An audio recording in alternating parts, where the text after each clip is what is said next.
do, do.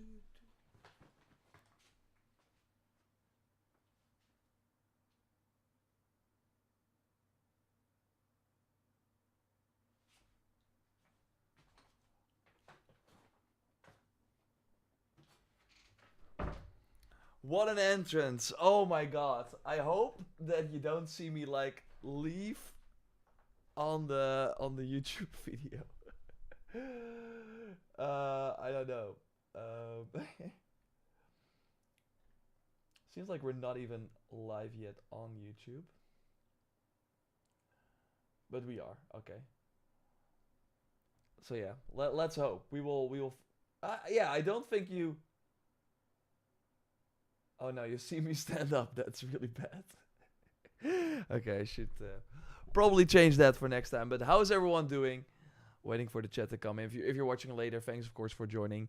Um, I see questions about timestamps all the time. So obviously you can just watch the stream later, like you're doing right now. That's all fine. But yeah, I will be kind of recording certain topics that will then be posted as videos later on. So you can just watch for those VODs to come out to release, and that's why I'm not really doing the timestamps, because this is more just a nice conversation with you live. You can watch it later if you want, kind of skip through it, but the idea is mostly to chill out here and then record some videos that will then be posted later. So even if you're like, am I missing something? You won't be missing something, because all the best stuff will be posted later. Hey, Skolton. Hey, Remo Tonolo. Good to see you here, of course. Best wishes. Hope everyone is having a great 2025 so far. I got a pretty fun stream planned. Like, I'm pretty excited about the things we will be talking about. But I want to... Yeah, now we see the chat here come in. Easy mode, Xaber Knight, hello, good morning. Hey, Makkerman, good to see you as always. Best wishes to everyone joining later. I will probably be saying this a couple more times during this stream. But yeah, we're in 2025, first stream of the year. The plan is to do the stream every week on Monday, same time. So put it in your calendar, of course. I will be reminding everyone during the Sunday video, and I will have a countdown timer up. I should probably immediately after this stream already put up the next stream. I think that it's actually pretty smart. But yeah, it will like, unless something where I'm like physically not at home.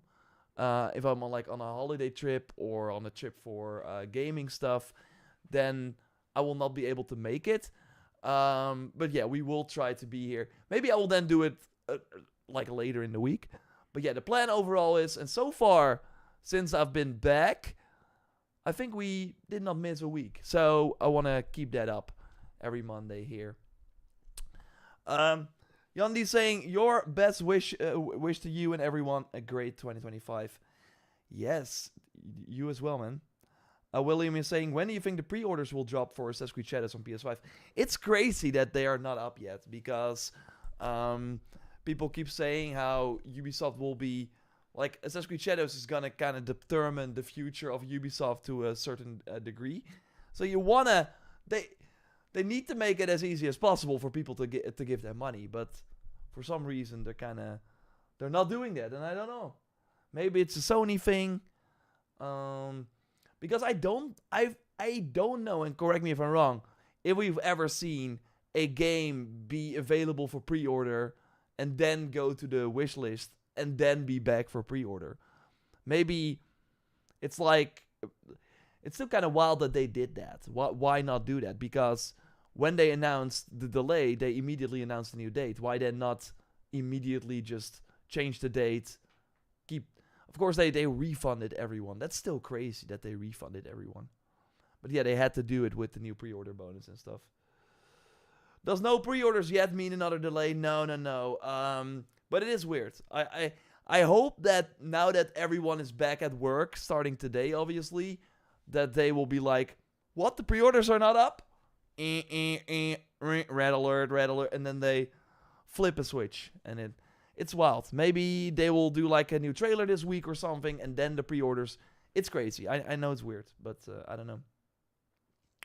It's not on Steam either. The game should be on Steam, but I don't think you can pre-order there yet either.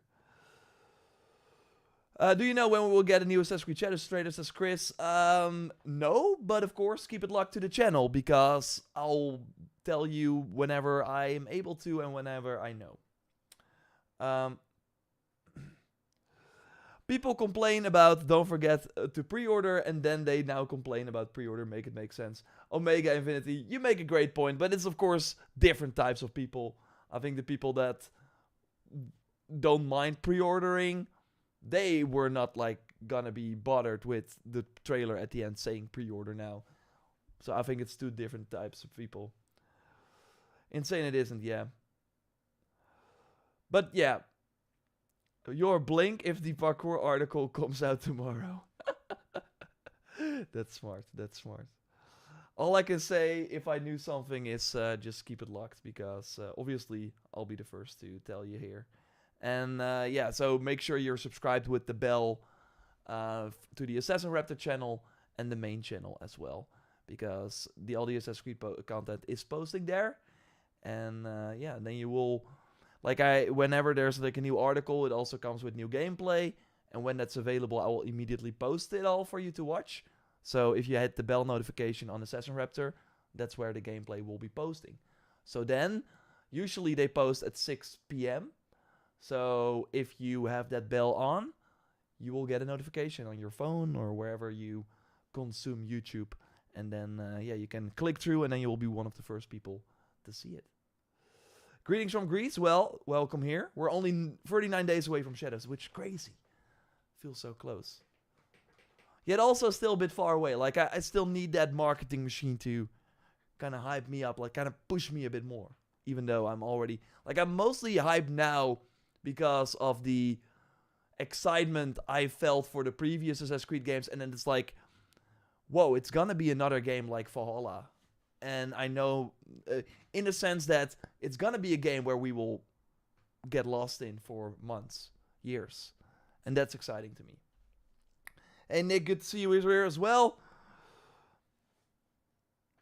So Maya, the chat is very pro AC Shadows, not the people complaining about pre-orders. Yeah, so welcome, Samaya. It's nice. I'm so happy with everyone watching here, because I get messages from other creators that are like making Assassin's Creed content, and they are constantly asking me, how do you how do you survive, or maybe survive is not the right word, like how do you do it, how do you navigate all the hate and keep positive, and like I'm always of the mind that we should remain critical, because that will, like, feedback is important to help these games, and we will, of course, when we see something like, I think the black and white sort of takedowns and ability sort of wing thing they have going, it's not a smart idea that we cannot turn it off. So we're gonna be vocal about that sort of stuff, and of course gameplay elements, and if things are not as smooth as possible. But overall, we come from a place of excitement, and we want this to be the best Assassin's Creed, or the best that Assassin's Creed can be. And yeah, like, I'm so happy that I'm telling those other creators, I'm being like, I know it's weird, but I know the hate is out there, but I'm not really seeing it a lot. Fingers crossed, luckily. Obviously, when we were on the main channel doing the weekly Assassin's Creed show, I do, of course, with Fragnard every Wednesday. We will be back this Wednesday. When we did it on the main channel, there would be like some people joining in just to be like, what the heck, why are you talking about this game?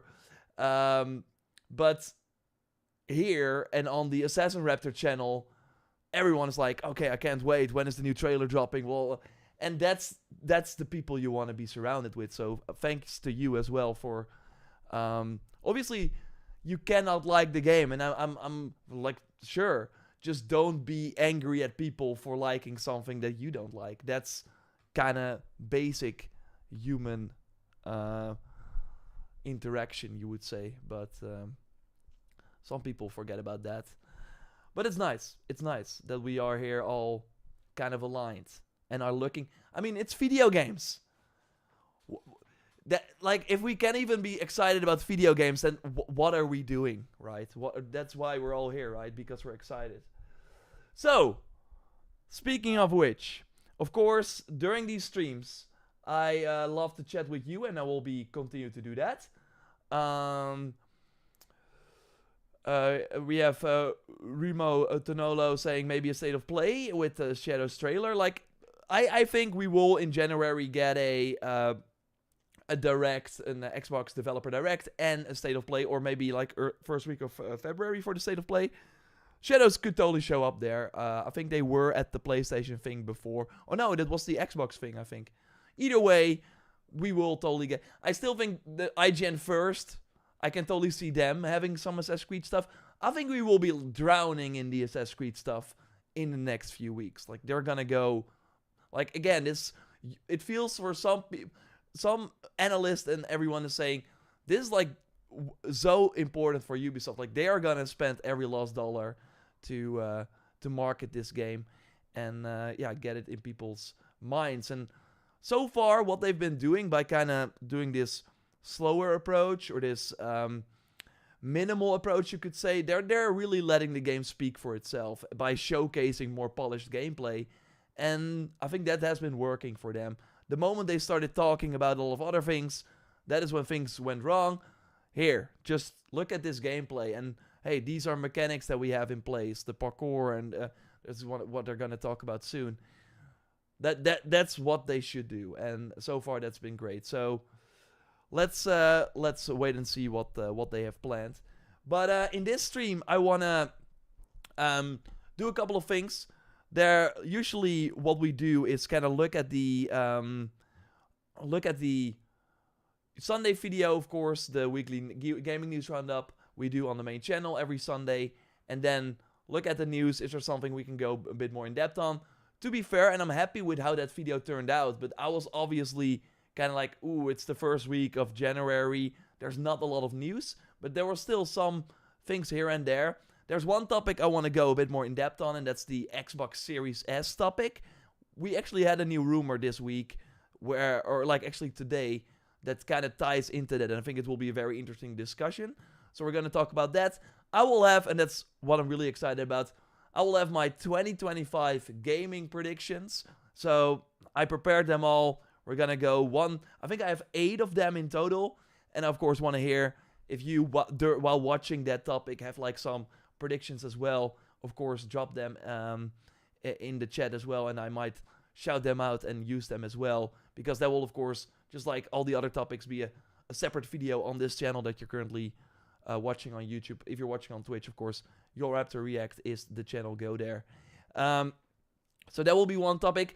I had an idea for last week that we didn't have the time for, but that I still want to do, is kind of look at the sort of flops of 2024 in terms of games, and kind of some learnings from that. I have some ideas on why these games probably failed, and how can we use that to kind of predict and also see what is kind of working, and how, if we look at games in 2025, what will probably be the popular games in 2025 with those things in mind. So I think that will be a very interesting topic as well.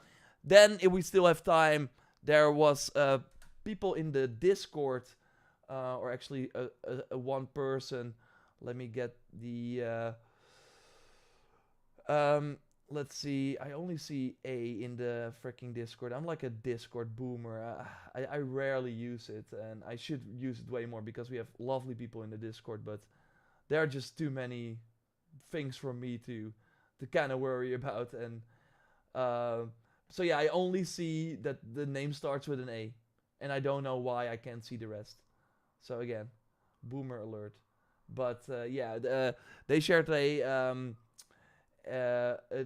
X-Deviant video, and I usually don't like to live react to videos from people, because I don't like it when people do that for our content.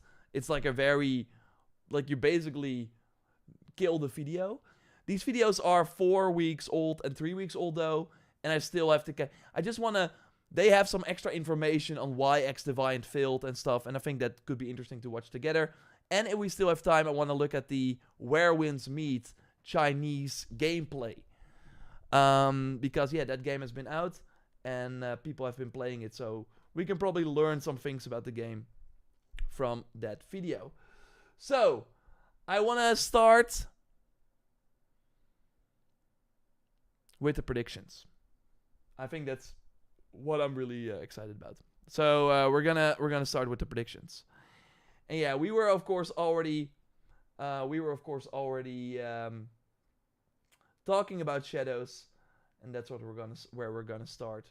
So let me quickly pull up the document so I have everything in front of me as well. Let's see where I have it. I have it here.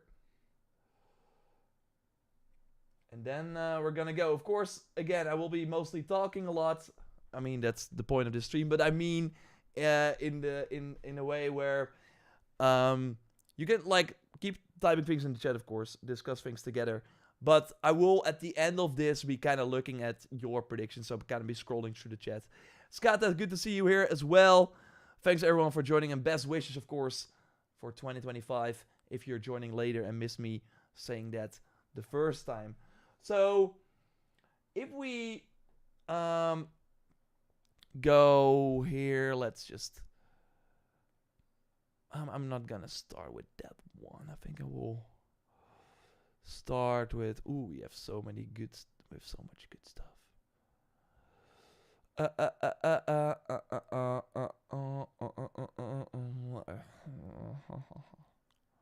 Yeah, I'm gonna start with this one.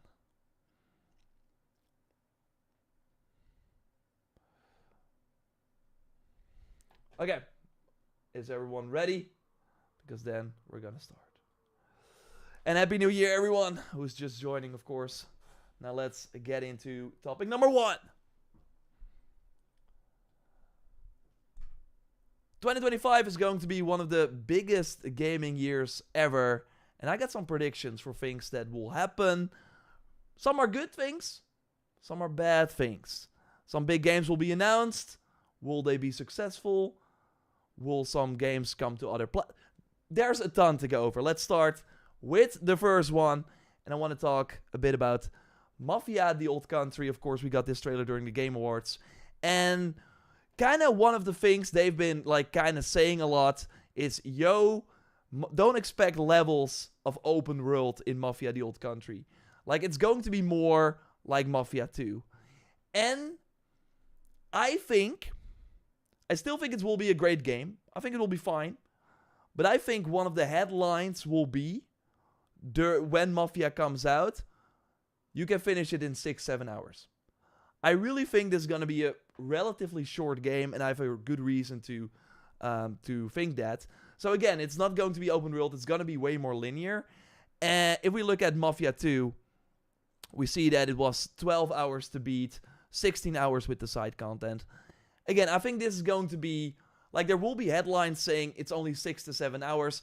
Obviously, when you start playing it yourself, take your time. It will probably be more around the Mafia 2 thing. But I do think after Mafia 3 and how games are these days, that people will be kind of disappointed by that length. But we have to remember one thing when talking about Hangar 13. Because they are, of course, developing this new Mafia game. And they had, like, after Mafia 3, of course, was not really a huge success. It sold a lot, and then because of bad word of mouth, it did not really move a lot of needles and units after that. And what we learned is that in November 2021, they had been working on this new IP for a very long time, and it cost Take-Two $53 million to cancel that game. It was called Vault. It was a sort of... let's see where they were talking about that. The project's cancellation affects close to 200 people, so that's big. Source told Kotaku that one of the unique aspects of the 3-player co-op game... Wait, I'm gonna zoom in a bit. Source told Kotaku that one of the unique aspects of the 3-player co-op game was that attack could see enemies combined together. was tech that could see enemies combined together into more challenging foes. The action was described as arcadey, with a tank, healer, and DPS roles, and a lot of traversal. The code name was short for Voltron. So basically, they were making a sort of superhero type game, kind of when the live service kind of hype started, and everyone was like, "Hey, we need to do more RPG kind of games." But yeah, they canceled that. Like, my point mostly is that they canceled that, and maybe for the best. This doesn't sound that appealing. At the end of 2021. So they started working on Mafia: The Old Country in 2022 probably, or maybe late 2021. So it has been in development for close to 2. Like, when it comes out, it will likely be in development for 3 years. That's not a lot these days. So that's why I think we are looking at a relatively short game. And again, I still look forward to it, but I think that's what's going to happen. That we will get the headlines 6 to 7 hours. Moving on to Bloomberg, of course, the one and only Jason Schreier. We're going to talk about Assassin's Creed Shadows now. Jason Schreier, just like many other analysts, are like this. Not all is well in Paris, where Ubisoft Entertainment has seen shares plummet to their lowest in a decade on weaker than expected sales and the delay of Assassin's Creed Shadows, which was originally planned for last year, but slipped into February after the underperformance of Ubisoft's previous big game, Star Wars Outlaws. Now Ubisoft is weighing over options, including going private. The upcoming release of Assassin's Creed Shadows could tell us a lot. If it's a hit, Ubisoft will have more time and leverage as the founding Guillemot family sorts out the company's future. But if it's a flop, we might see drastic reorganization happen very quickly, be it a buyout or a sale. Tencent Holdings, which already owns a stake in Ubisoft, has to be linked to the buyout talks, but we could also see an unexpected suitor swoop in. One guess, the Saudi Arabia Zavi Games Group, which is said to be looking to make a big purchase this year. Basically, what is going to happen with Ubisoft and Assassin's Creed Shadows? Of course, this is my most anticipated game for 2025. I can't wait. I'm a huge fan. I'm going to spend hundreds of hours in this game. I think, personally, that Ubisoft will live to see another day. And that they will continue business as usual. Shadows, I think, when it comes out, will not be as big as Valhalla, but it will be bigger than Origins and Odyssey at launch. Mirage had the same amount of players as Origins and Odyssey. I think this will be bigger than Mirage. Mirage sold 5 million units in a few months. Shadows will obviously sell more. Like, it can really go both ways. I can totally be, and I know I am, in a way, in a bubble where all I see is that people are excited for this game.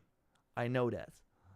On the other hand, I also know about a lot of, like, pre-launch hype these days for other games.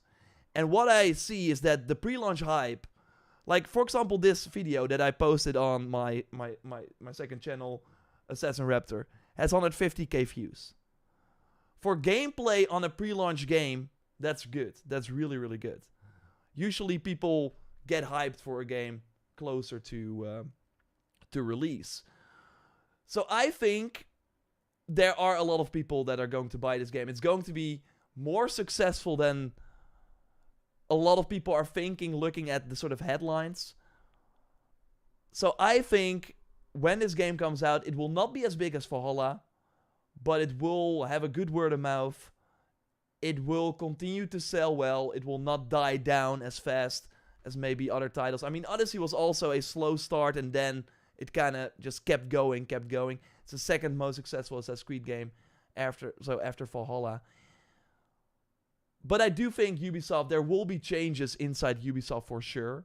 I totally think they will have to look at their portfolio and be like, okay, is it worth it to spend money on a Rayman game? Is it worth it to continue with Project U? Like, they have to change. But I think that it's not weird for a publisher to survive on 2 franchises. And for Ubisoft, that could be Rainbow Six and Assassin's Creed. Like 2K with GTA Online, like Rockstar basically and NBA. Square Enix, Final Fantasy is kind of what they're banking only on, the online game. Like, all these companies have a few big franchises, and that's where basically all their money comes from.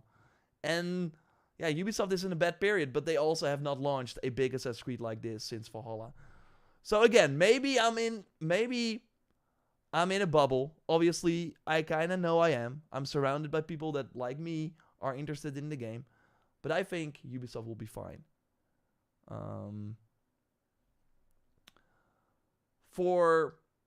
They still have to change a lot. But I think Shadows will do pretty good.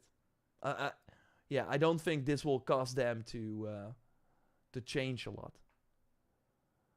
But going on to another game, to another series that is near and dear to me, that will see another game release this year. If you think about it, they've been launching a new game or a new thing you can play every year since Forbidden West. Then the VR game, Burning Shores DLC, then the Lego game. This year, they're going to launch Horizon Online. I mean, they had this intern. They removed the job opening, but they had this job opening for a release intern where this person would be making the game ready for launch in the first half of 2025. It's going to be revealed this year. So I have a prediction about the reveal. What I think will happen with Horizon Online, we're seeing a leaked image here from let me like quickly remove myself so you can see that other character there. It could totally look different. This was an old image, but they have been saying they're doing the stylized graphics. I think two things. One, the first trailer won't go over well. And that has been kind of my nightmare with this game, or my worry. Like, maybe not as important as Shadows is for Ubisoft, but I think Horizon Online is really important for Guerrilla Games, because they are in an interesting position with the Horizon franchise. They want it to be way bigger than it is. Forbidden West was sold half of Zero Dawn. So they're banking on this online game to push the franchise to the heights that they want. And I think that there's a possibility, because coming together with a group of friends, hunting these robot dinosaurs, like the combat, I think the game will be great. For sure. I mean, Guerrilla Games is one of the best gaming development studios, I think, out there. But I'm not sure if they're making the right decisions with this art style, because I do think you might alienate the core fan base who wants a more realistic game. I think the Horizon fan base is usually probably around the 25, 32, maybe more in the 30s than in the 20s. And looking at this, it looks more like maybe not a kid's game, but more like a Fortnite type game. And I don't think that goes over well. Now, obviously, it can be different. There are games like Immortals that also have a more stylized art style and that look great. Maybe it will be like that. But I don't know. I have a feeling that something about that first trailer will rub people the wrong way and will make people less excited. But what I then think will happen is that when we start to learn more about the game and learn how big it actually is, and that it is basically Horizon 3, but with other people, and we don't play Aloy, which I think is going to be very exciting to play one of the people from the tribes. Maybe we can create our own character, or we pick one of these pre-selected characters that are in one of the tribes. You are way more grounded. You're not as OP as Aloy. I think, look, as an Horizon fan, learning more about the world instead of from the eyes from the same person, I think is going to be very exciting. So I think the initial reveal won't go over well. But then, as we start to learn more, maybe they will do a beta down the road. People will start to play. They're actually like, whoa, this is actually really good. And then we learn, oh, wow, it's a big open world game. There's 50 hours of content. You can play it alone if you want. You don't have to play with friends, etc., etc. As we move on, people are like, ooh, this actually sounds better than that first trailer looked. So that's kind of my prediction for the rollout of Horizon Online. I hope I'm wrong. I hope it's like a slam dunk from the start. And boom, Beta drops a week later. Boom. 2 weeks or 2 months from now, the game launches. I don't know. We will see. But yeah, that's my Horizon Online prediction. And they're also looking for a studio creative director for marketing. For exceptional marketing and licensing opportunities across our Horizon franchise. Basically, they're ready to start talking more about the future. Because while I liked the Lego Horizon game, while I had fun with the few hours I played of the VR game, I want to hunt robot dinosaurs in an exciting way. Okay, let's move on. I'm gonna go I'm gonna skip one topic and then go back to that. Let's move on to this. I think by the end of 2025, multiple Xbox games are going to be on PS5. The first one you see here, I totally think Starfield will be on PS5 by the end of the year. I think they will do it in September. That's when they seemingly want a new DLC every year. So I think that's going to happen. The other game I think that will be out on PS5 by the end of the year is Hellblade 2. Like, that game, and we will talk about that in the biggest flops as well. If you're watching on YouTube, you can maybe watch that video on the channel already, otherwise subscribe to not miss it. But yeah, Hellblade 2 did not set the world on fire in 2024. And that's also because the first game was a PS4 exclusive when it came out. And it was maybe on PC as well. Correct me if I'm wrong in the chat or in the comments.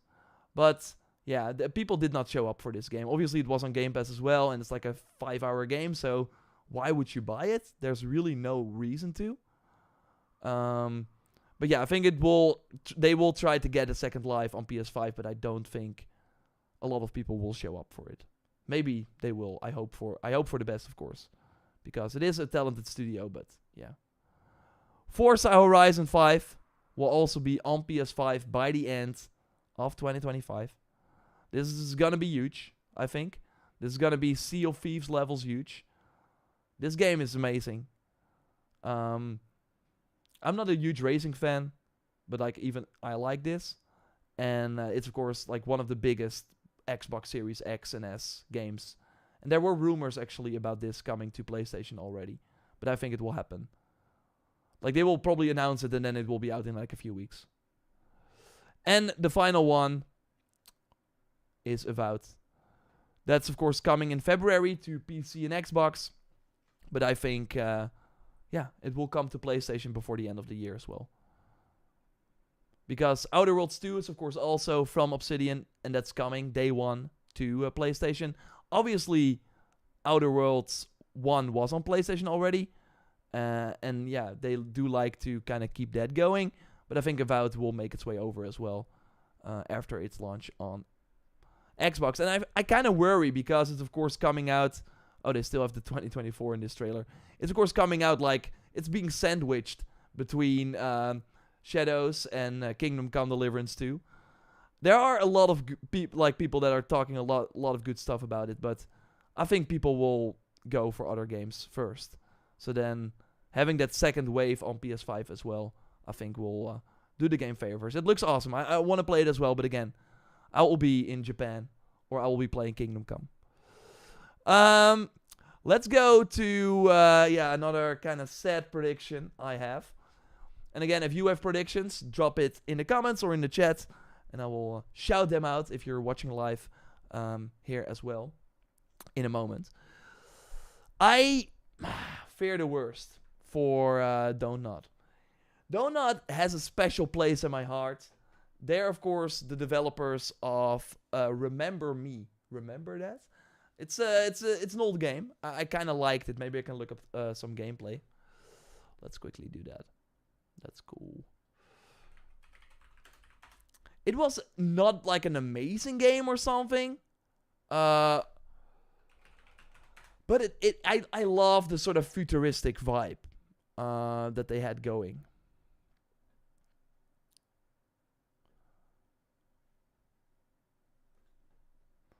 Kind of Deus Ex style. Third-person action game. it looked very, very good for that day and age. Like it was like awesome. I just loved the setting. So yeah, they had this game, and I was like, okay, this is speaking to me. I kind of like this. Then they of course did Life is Strange. That kind of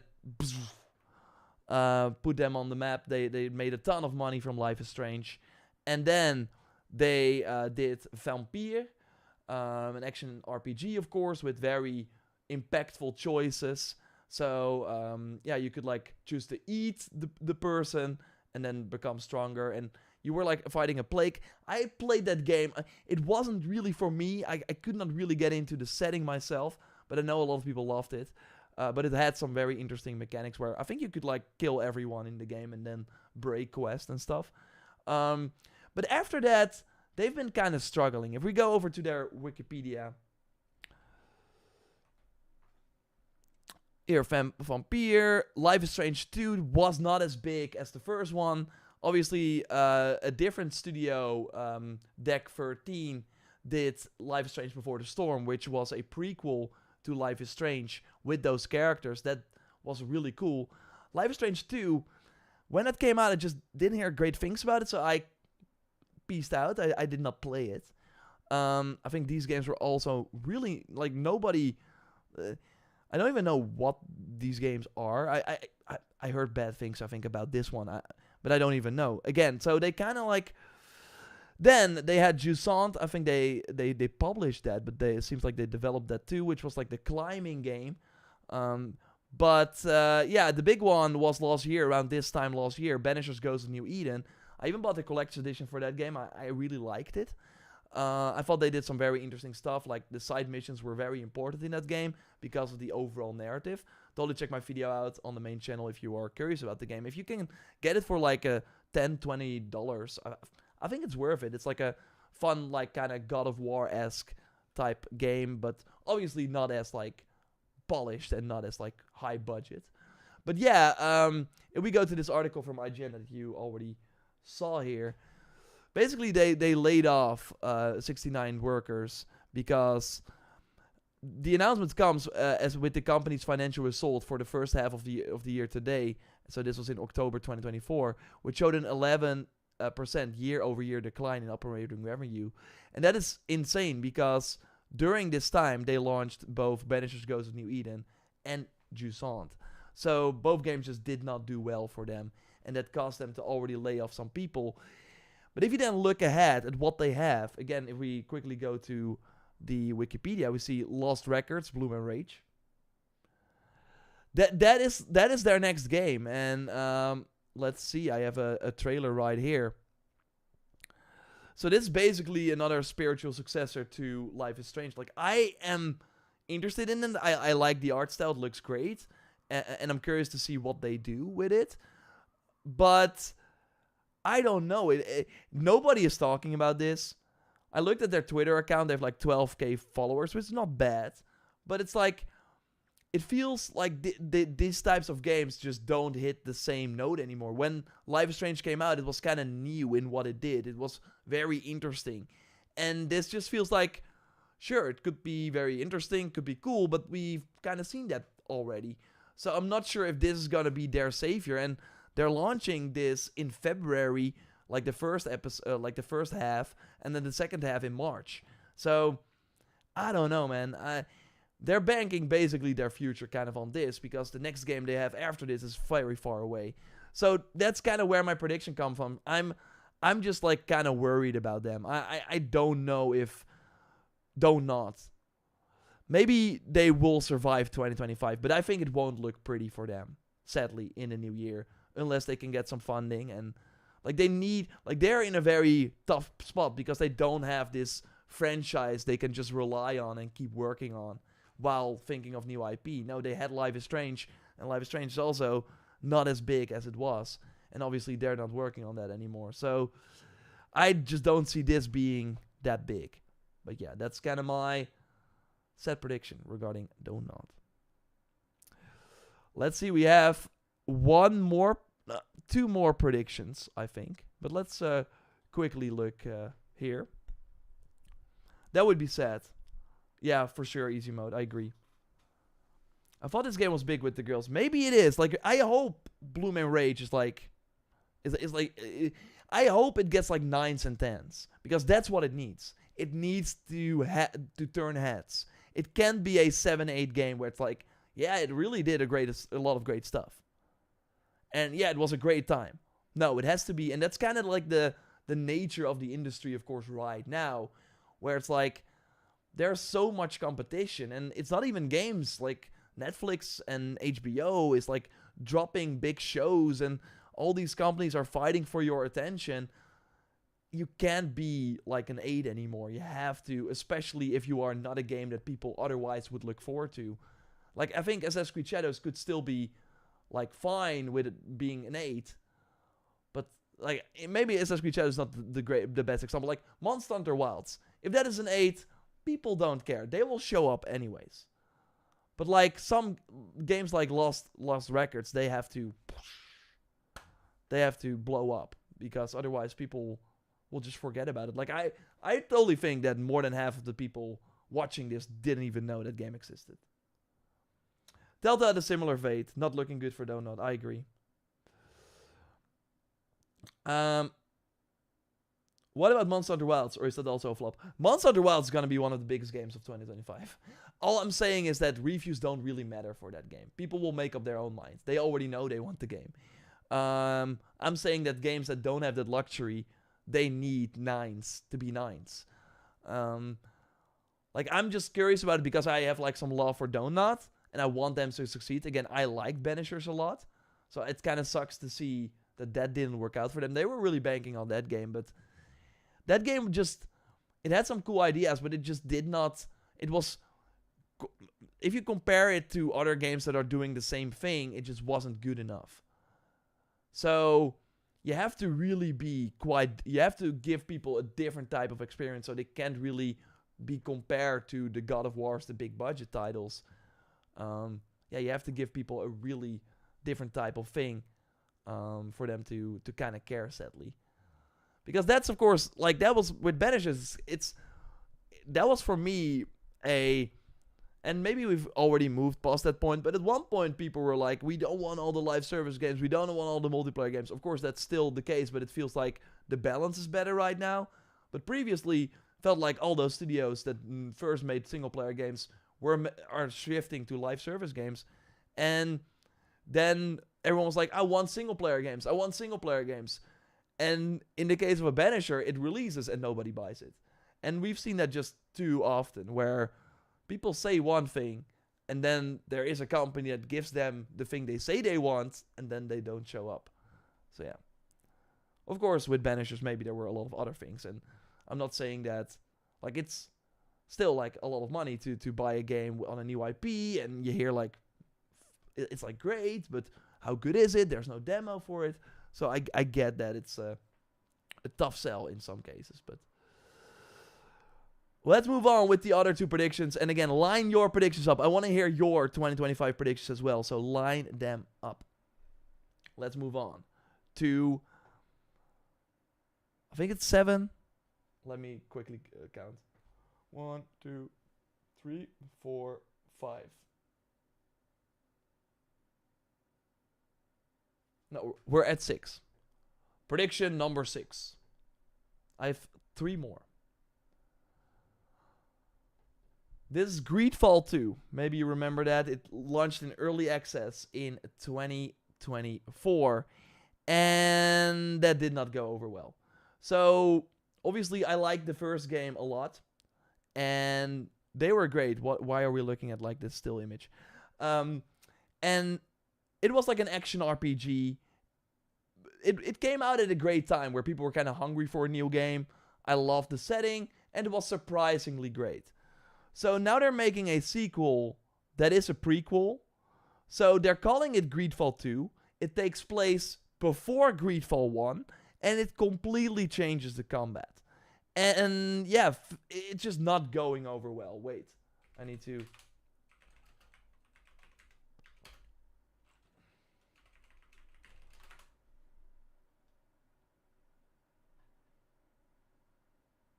Let's see if I can, like...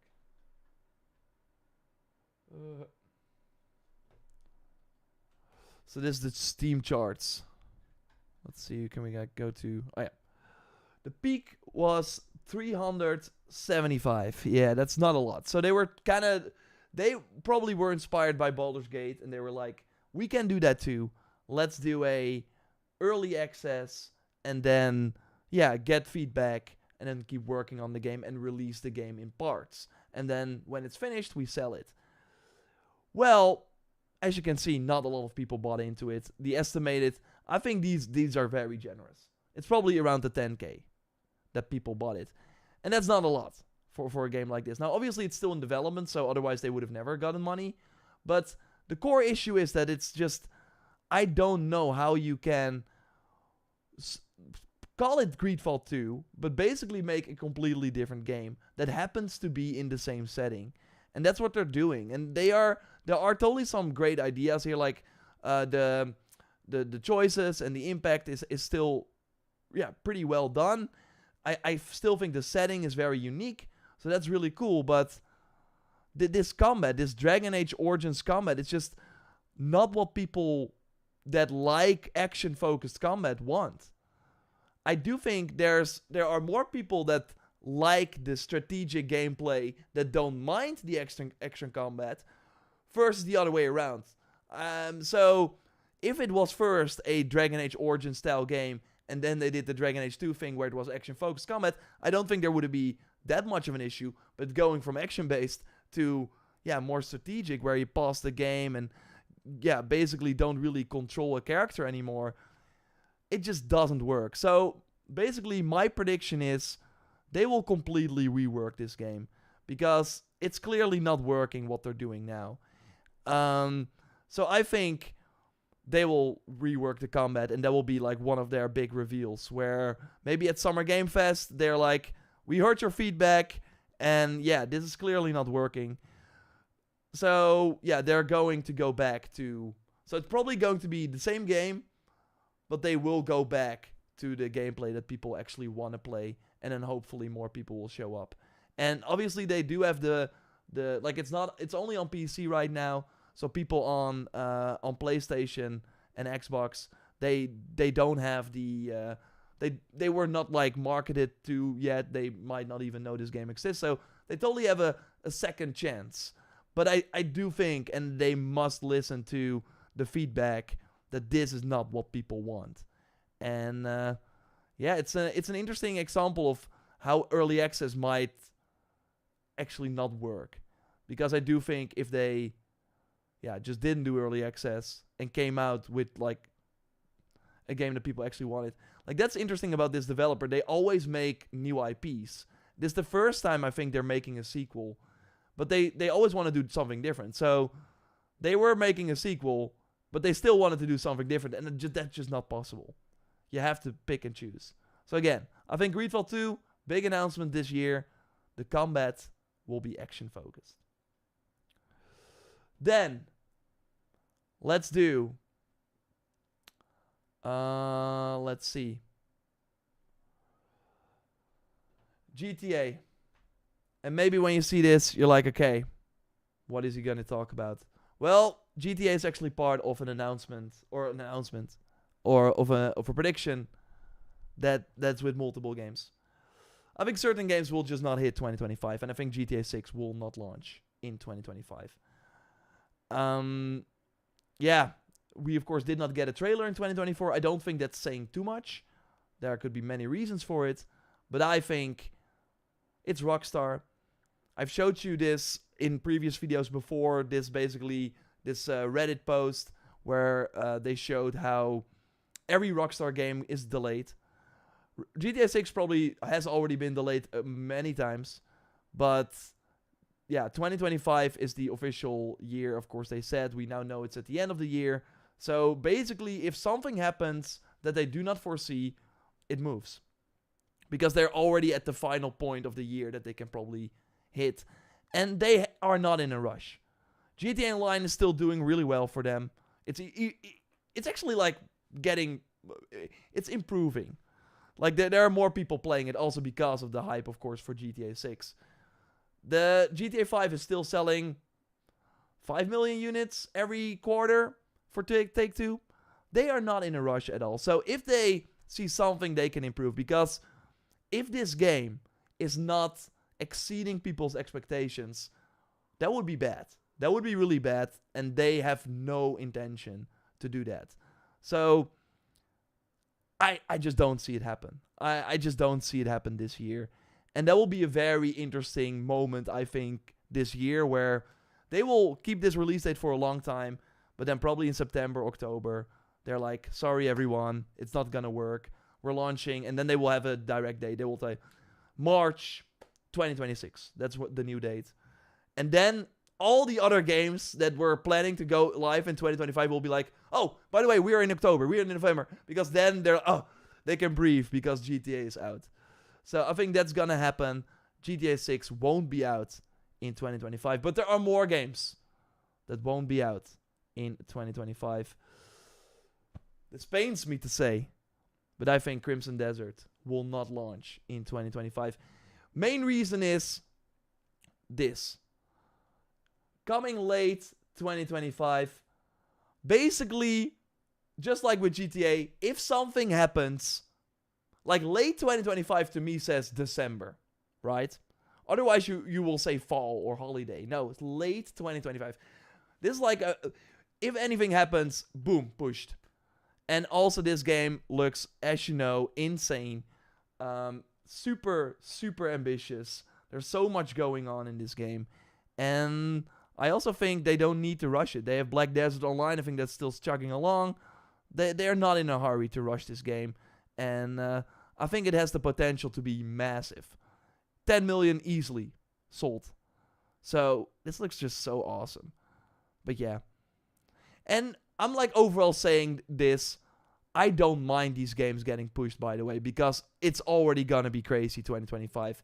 So I'm fine with it. Because we have to remember that all the games we know about for 2025, there are going to be way more that are just not announced yet. So yeah, I think Crimson Desert will not launch in 2025. And the other one is, of course, Fable. This is the only gameplay trailer we have for this game, and we've known about it since 2020. And it still feels like a trailer you show for a game that is 2 years out, at least. Like it's very, the gameplay in this trailer, it's just cut, like, what is, like, there's nothing, it's like super fast. So we're going to combat in a moment here.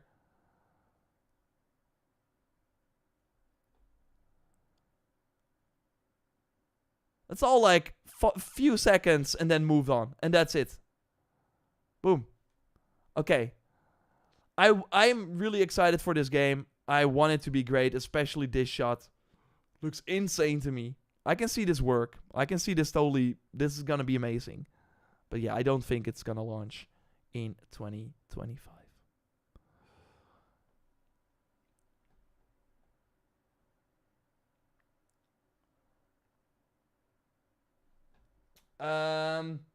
Then the final prediction I have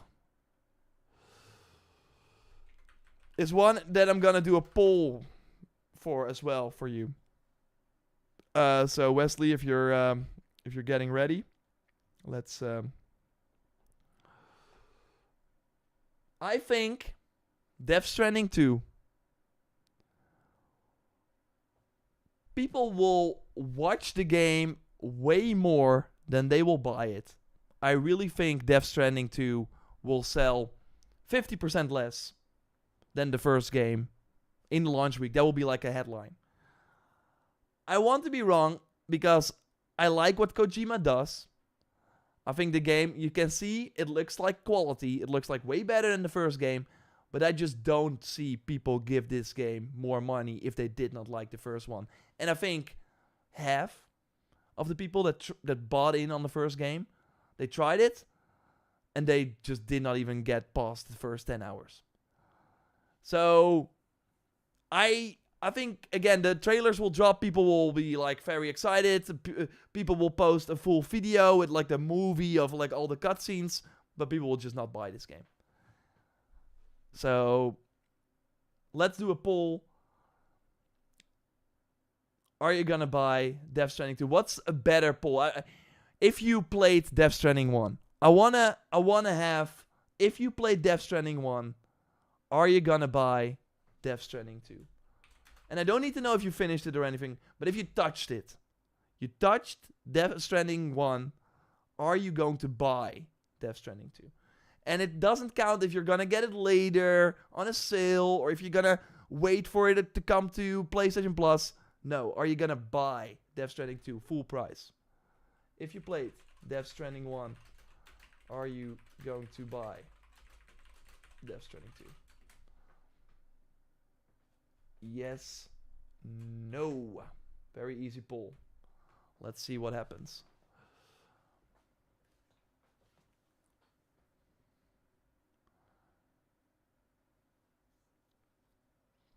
And of course, if you've not played Death Stranding 1, please don't vote.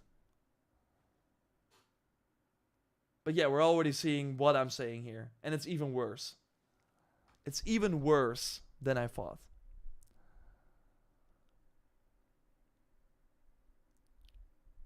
Will you buy it at launch? Well, of course, I'm in a weird position where I usually get games. Like as a review code.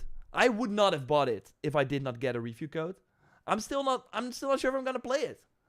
For me, the first game, I finished it. It was a chore for me. The amount of content that felt like side content that I had to do to continue with the main story, I didn't like it. So personally, again, I like what they're doing. It's of course on the Horizon engine. It looks phenomenal. I like if there are previews and they're like, it's way more action focused, it's not running around anymore, you fight all the time, I might give it a shot. But it also depends on the other games that are coming out around the time. So currently the poll says 25% who played Death Stranding 1 are gonna buy Death Stranding 2, but 75, 76 is kind of fluctuating. 77, basically, yeah, okay, 75, let's say 75% is not gonna buy Death Stranding 2 after having played Death Stranding 1. And on Twitch, it's the same. So, yeah, that kind of proves my prediction here that I think this game sadly won't do well. It will not sell well. And that will be one of the headlines where it's like, sales for Death Stranding 1 are 50% less than the opening of Death Stranding. Or sales of Death Stranding 2, 50% less than the sales of Death Stranding 1. Okay, if you got any predictions, drop it. Please, drop it. Let me know. It's not for everyone, for sure. But it does have the budget of games that should be for more people. That's kind of my point. This game cost a few $100 million to make, I think. Look at the actors they have.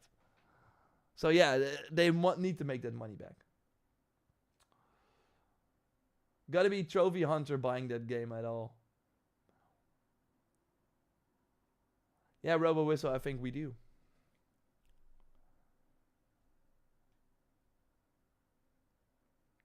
If you have any predictions, drop it. Robo Whistle, we will have an Xbox show and a PlayStation show in January. That's a good one. I think so.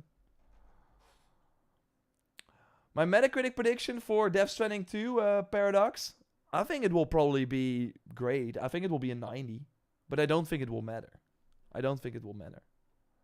It's like, if you go to a restaurant and you did not like your first experience, you bought this, like, you paid $60 or more, and then you hear from friends, yo, they changed the chefs and it's way better now, and yeah, you should totally go again. You're like, no. I've already gave them a shot. Maybe the food is better. I can go to other restaurants as well. But I could buy other games as well that I know I will probably like more.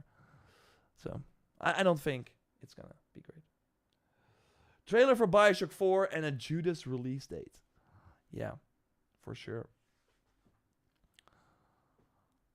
Will we see Bioshock 4? That would be great, though. That would be awesome. But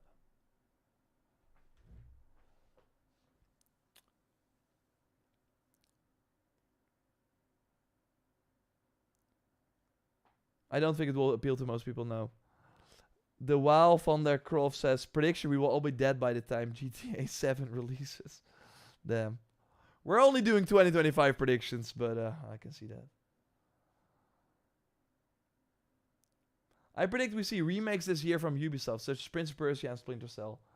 Spago Vampire, they like the Prince of Persia remake was already confirmed for 2026, and Splinter Cell seemingly is 2026 as well. So sadly, won't happen.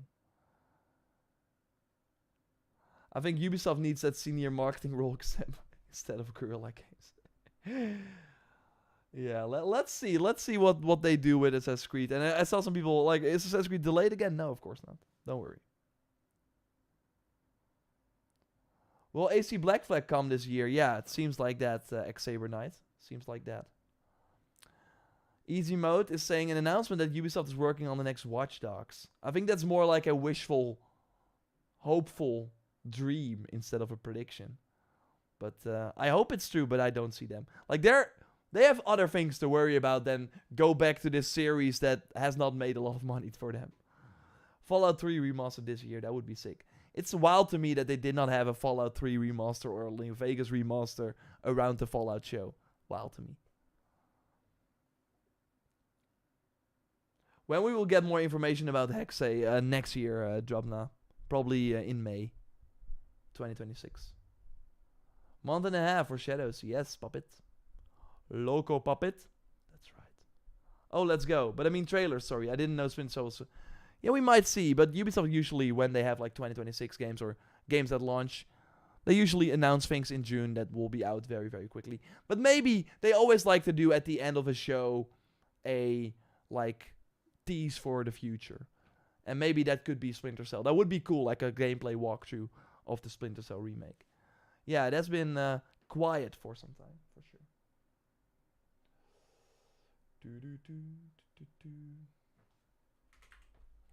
Let's see. Oh, nice.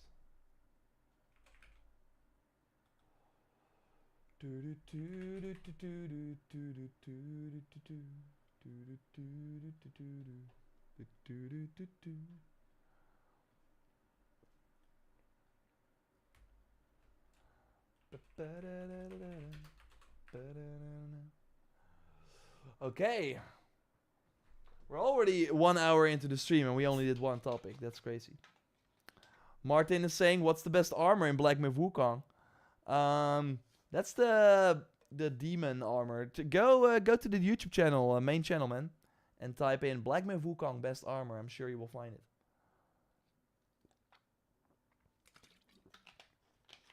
REM Infinity Gamer says, AC Shadows gameplay looks so good. I hope it succeeds. Yeah, for sure.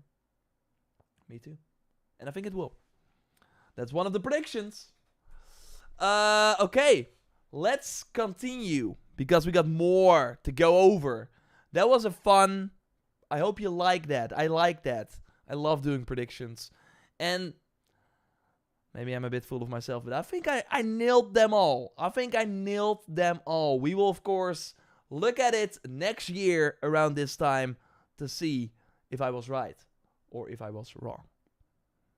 I have a good feeling about it. I have a good feeling about those predictions.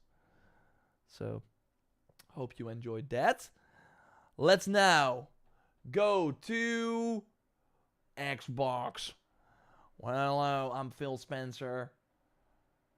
Let's talk Xbox. Okay? Because we got some leaks.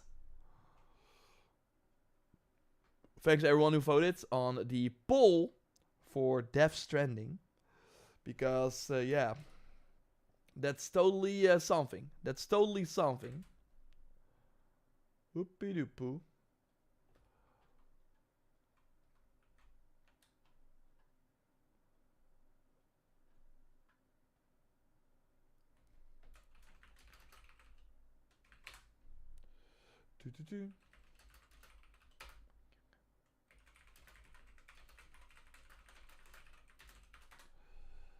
Do-do-do. Okay, let's go. Yeah, Leo is right. Leo knows what's up. Leo, you know what's up. Okay, let's go over to Reddit. My second home. No, I'm kidding. But I do love me some Reddit. Sometimes. Not enough, though. Like, there's a limit to the amount of Reddit you should consume per day. And I'm getting like these weird things recommended, like Doppelganger. They're Doppelganger Reddit. Where people are like, who do I look like? And then they're like, oh, this actor. And I always get it on my feed. Maybe I should stop clicking on it. That's probably the reason. But yeah. That's my Reddit story. Okay, let's move on to the next thing.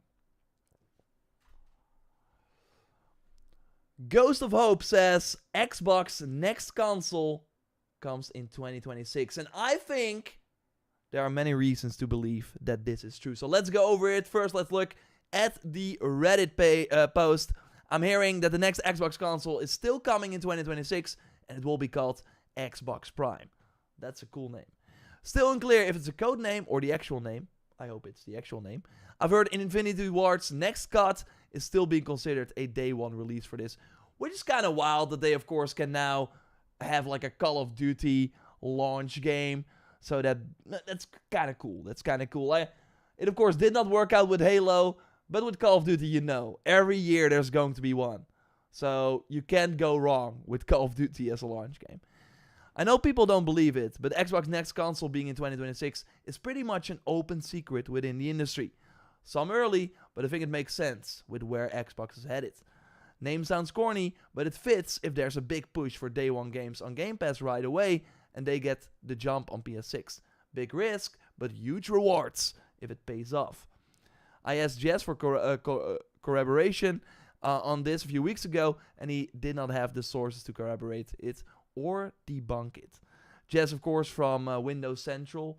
So yeah, we have to keep in mind that this is a rumor still.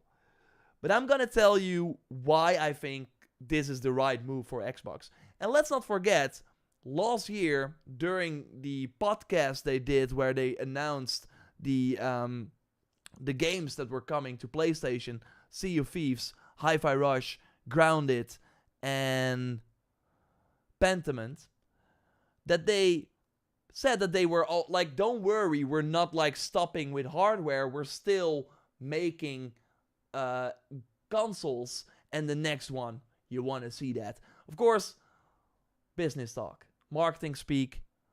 But yeah, they basically confirmed, hey, we're already working on the next console, and it's gonna be the biggest leap ever. Let's find the quote, what they actually said. Xbox talks next console. I now want to know.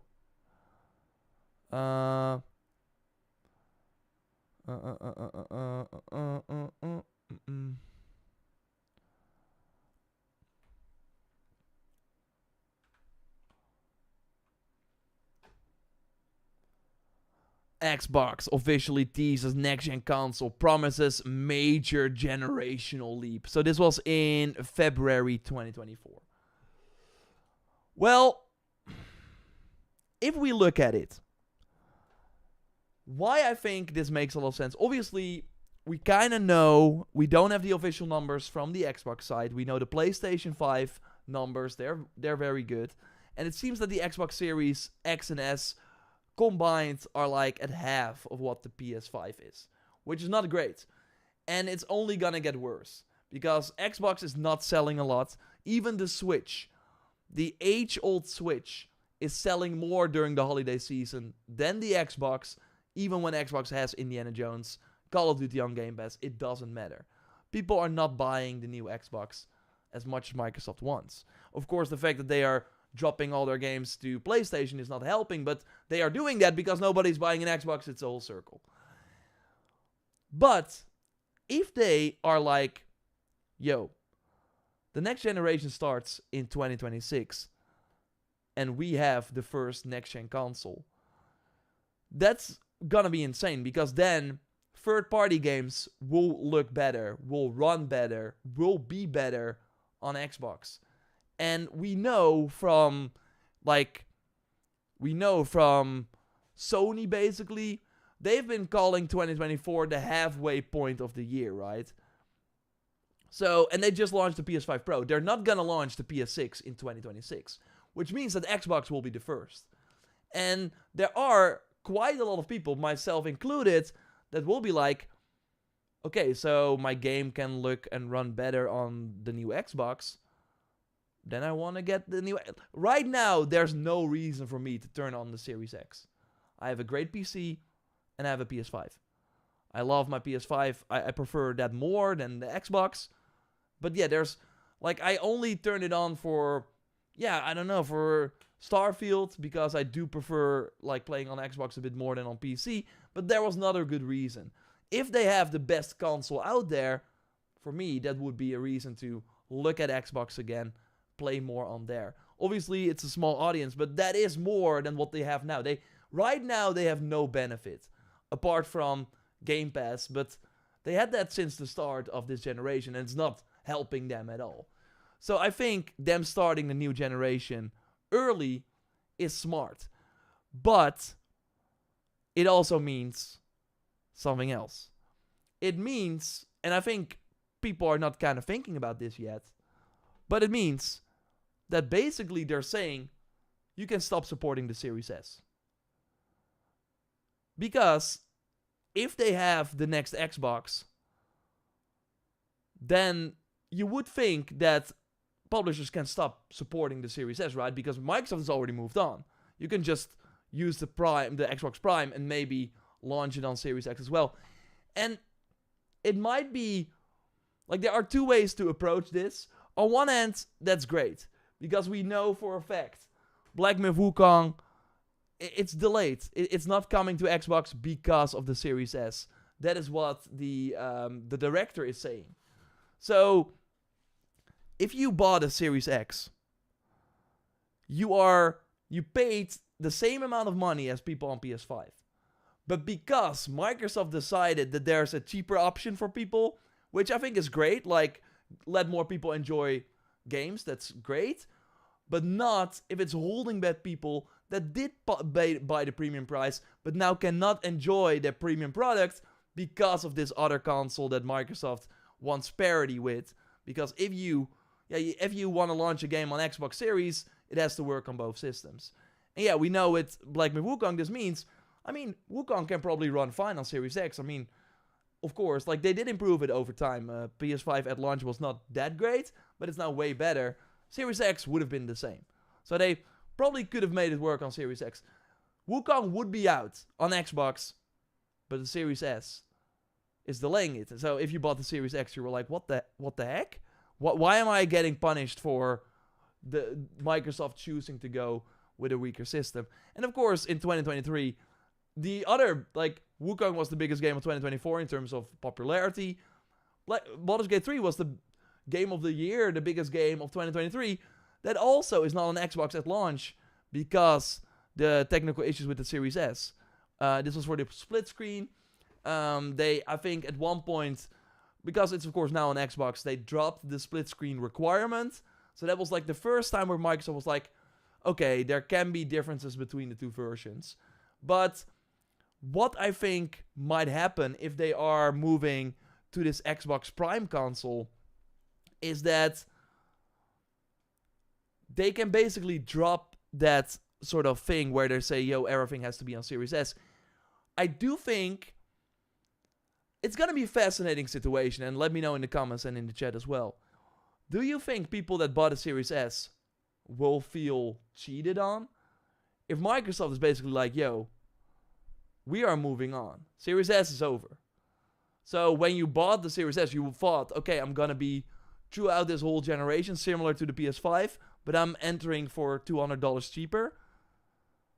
But now they're basically saying 2026, yo, we're moving on to this next hardware. So I'm going to be fascinating to see. It's going to be fascinating to see if they then suddenly drop that requirement where they're not like, yo, it has to be on Series X and Series S. Maybe they're like, it has to be on Prime. If you support Series X, cool. If you don't support Series S, cool too. That would be wild. That would be wild. But overall, I think this is a smart move for them because we were in a similar situation. Of course, way less impactful. But the Xbox One X, of course, launched, and we have the PS4 Pro here, and we have the Xbox One X here. the PS4 Pro launched 1 year before the Xbox One X. And that also meant that one console was more powerful than the other. But back then, it did not really matter that much. It only meant that Xbox One X could like output native 4K and PS4 Pro would use like upscaling technology. This is the best example of a difference I could find. And it's hard to tell the difference. It's really hard to tell the difference. Also here, they have like 2 games running side to side. Okay, now One X is on the left. What the heck? But basically, the frame rate is kind of the same. So there was not that much of a difference, even though if you had like a 4K TV, you did notice that it was a bit more crisp. It looked a bit better on the Xbox One X versus the PS4 Pro. But obviously, in this day and age, where even the PS5 Pro can now look like quality mode graphics with 60 FPS, I do think a console that launches 2 years after the Pro will already look significantly better than the Pro and have more ray tracing and higher frame. There's just way more possible in games nowadays. So I do think it might have a big impact on what they can do. And if Microsoft can then, with their own games, really, really go crazy. Obviously, the third-party games won't be able to really take advantage of the Prime. But if they, with their own games, like, maybe Elder Scrolls will probably not look that great. Let's say Blade, Marvel's Blade, or they can really show off the Prime graphics. Because that is also another thing we have to think about. Right now, we are in the situation where Microsoft has their own games. They have the exclusive... they have their Xbox Game Studio games, and they're now bringing them to PlayStation 5. And they will continue to do so. But the PS5 version is now better because it has a PS5 Pro update. So they're basically, if you want to play the best version of an Xbox game on console, you have to play it on PS5. And you don't want to be in that situation. So that's why I think the Prime is great too, where, yeah, the Prime is also the best place to play the Xbox games, while right now it is on PS5. Maybe, we don't know, but what if GTA 6, again, I think it will be delayed to 2026. I don't think it will be like I think it will be half a year. So I think they're trying to get it out in March. Maybe they will move it to the summer or something. I don't know. But Prime, the Xbox Prime, that will be the best place to play GTA 6. If they can, like, we know the PS5 Pro probably won't be able to play GTA 6 at 60. But if Xbox can come in and be like, yo, we are the only console where you can play GTA 6 at 60, that's crazy. Of course, I'm throwing a lot of, like, ideas that come up in my head at the wall. We have to wait and see. Maybe Xbox is not doing it. I'm just saying that I think with the position they are in, which in the console business is not great, this could, like, turn things around. They need something to disrupt the current way it's going. And bam, launching a Xbox Prime, $700. It's the most powerful console 2 years after the PS5 Pro. All our games look the best on this. Sure, you can play them on PS5, buy them, or you can get Game Pass, and they will look better as well. Bam, bam, bam. I think that will help them. I think that would be smart. And you also lose that Series S issue, where then you will have Wukong. You will not have that Series S console holding you back, because we now have 2 big games with this Series S issue. The longer the generation goes on, the longer it will likely... There will be more games that Xbox fans will miss out on because Microsoft chose to go with the Series S. The sooner they can get rid of that, I think the better for everyone. So yeah, let me know what you think, of course, in the comments. Subscribe for more of this, and I will speak to you soon.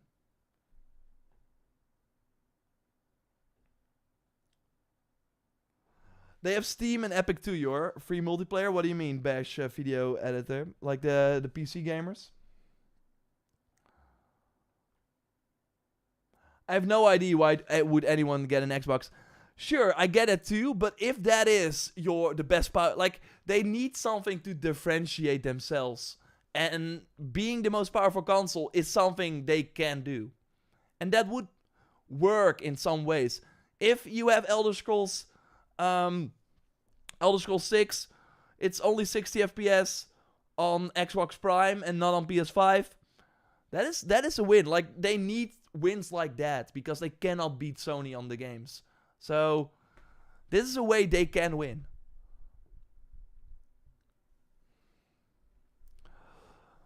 Adrian is saying, ain't no one spending $700 on the next Xbox. The biggest seller right now is the Series S. No, it's actually 50-50. We actually do have, I think, Series S versus...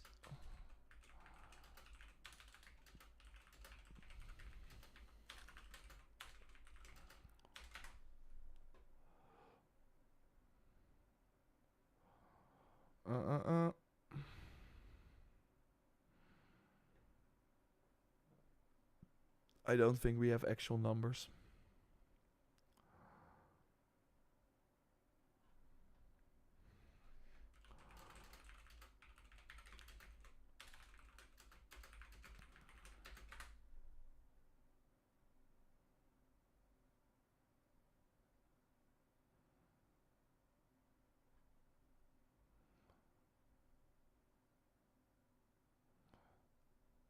I do see indeed that Series S 2022. But PS6 will come out after the new Xbox, sure. But that would be 2 years. So 2 years where Microsoft can dominate. And in a window where GTA 6 will be the most popular, that is great.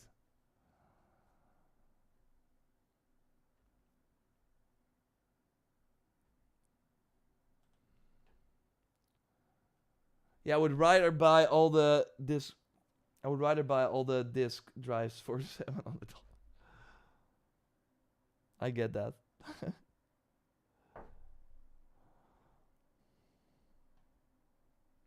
By the way, Deers, thanks for your super chat there. Appreciate you a lot. First super chat. Appreciate that.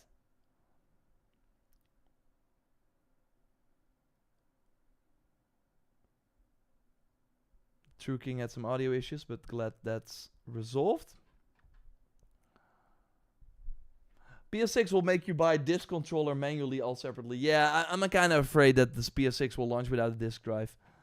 Although I don't think disc games will disappear completely with the next generation. There are still many people buying discs. Oh, Bash Video Game Editor, you're right. Circana reported the 50-50 split between Series X and S, yeah. And I also think, correct me if I'm wrong, but I think if there was no Series S option, there would still be... Like, I wonder how many people that would have not... Like, that would otherwise not get an Xbox, bought the Series S. I think people that would get a next-gen Xbox... So what I'm saying is that the Xbox Series X and S are now at 35 million or something. If there was no S, I still think there would be around 30 million. Because people were like, okay, I got the choice. I'm going for Xbox anyways. I got the choice. Then I'm going for the cheaper option because I don't care about 4K gaming. But if there was no option, they would probably go with the Series X. So it's kind of interesting, right? We don't know if those people would not get an Xbox if there was no Series S. I'm sure there are people like that. I still think the majority would then just get a Series X. Obviously, then just get a Series... It's way more expensive, but... Like, that is overall my kind of take on the Series S situation.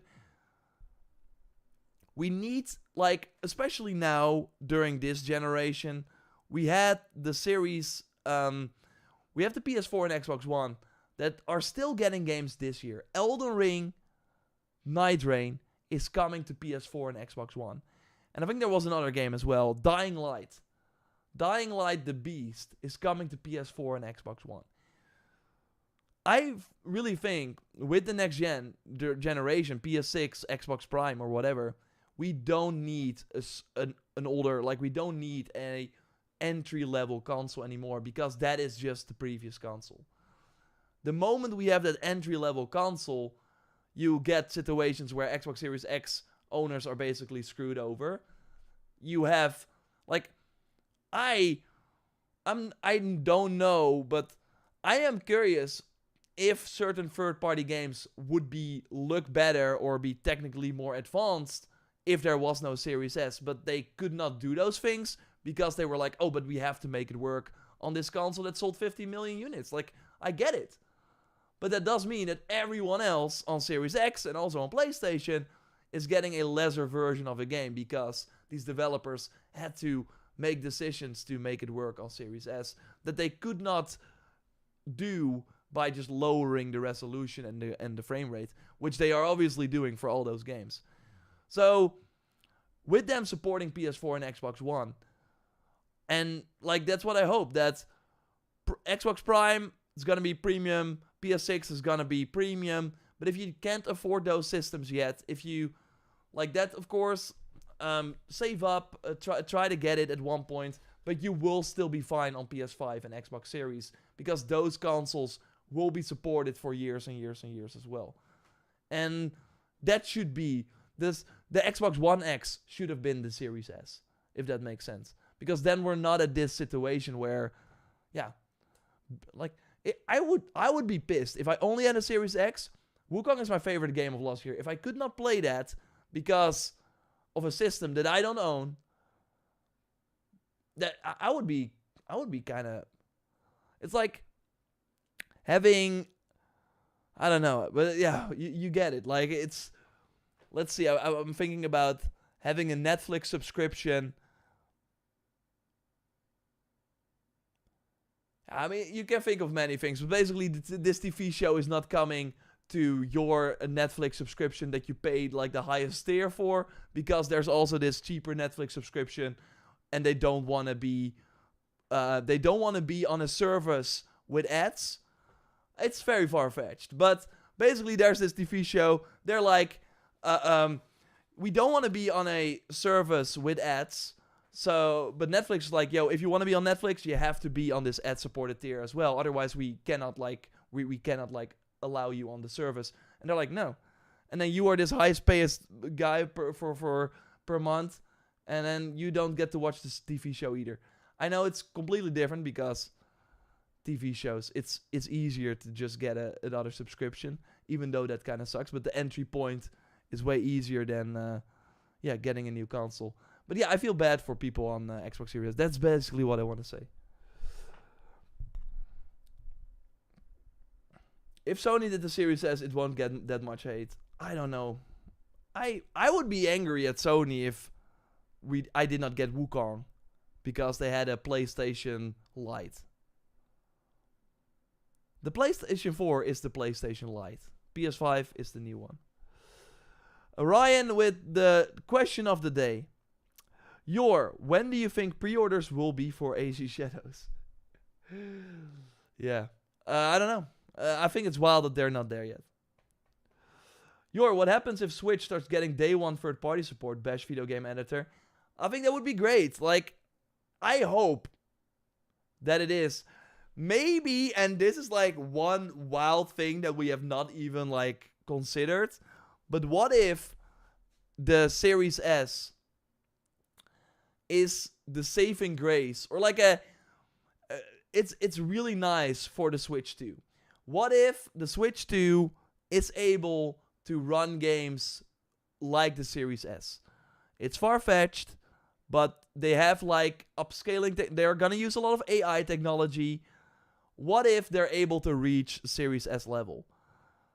That means that all these developers that were working on Series S content, like they were always thinking about making sure their game would run on Series S, would then immediately work on the Switch 2 as well. That would be huge. I hope that's true, but I totally think that there will be, like, it would be fun if with trailers from, like, ever since the Switch 2 gets revealed, it will be like PS5, Xbox Series, Switch 2. That I want to go back to those days again. Because then we will have that for a long time, because yeah, that would mean that the Switch will get some third-party support. I think, like, especially with like I bought an ROG Ally that already kind of feels like a Xbox handheld and a Switch 2 in a way, where I'm playing Life is Strange through True Colors, which is only on PS5 and Xbox Series. So I already am kind of like, this is awesome. But if like Assassin's Creed Shadows probably could run on the ROG Ally, right? I think. But yeah, Ubisoft has the cloud save.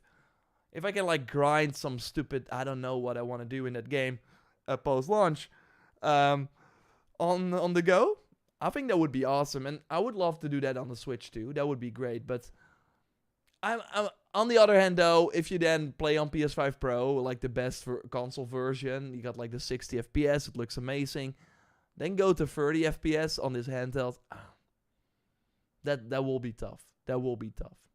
So I only think it works for people that don't have a next-gen console. But like that would mean GTA 6 comes to Switch too, which would be wild. So yeah, it would be crazy. What if Switch 2 outperforms PS5 Pro? Brock, then it will be $1,200 minimum. What can the Switch 2 do to differentiate itself from the Steam Dock Ally? Mario.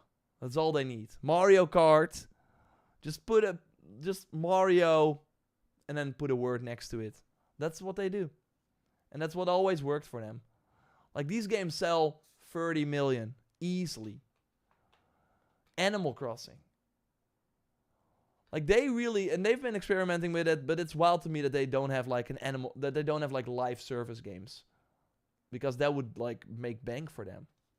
But on one hand, I like it that they don't have the microtransactions, but that might change. Like Nintendo is always years like, they always are catching up in that like online regard. But I would not be surprised if the next Animal Crossing is like Animal Crossing forever, and it just keeps going, just no end in sight. I mean, Mario Kart 8 already kind of had that, of course, with the insane amount of DLCs.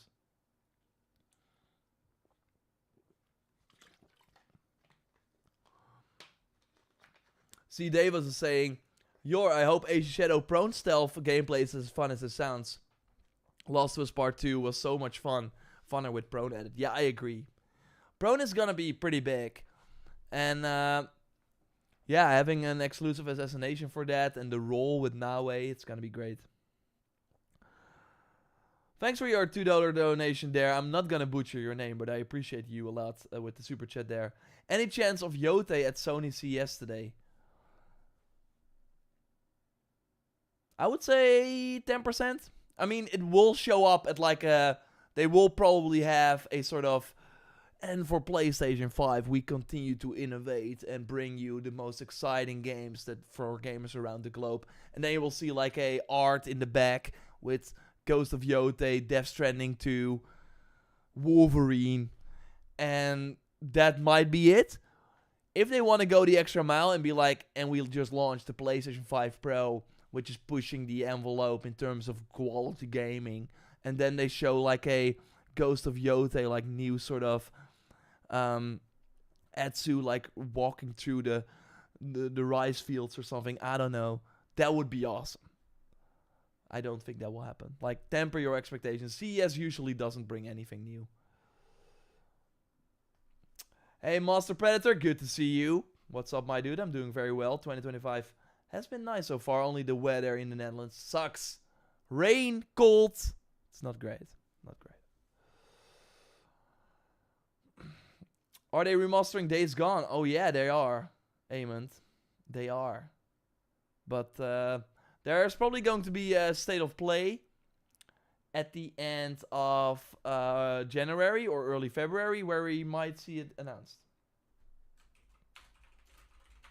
So that's going to be exciting.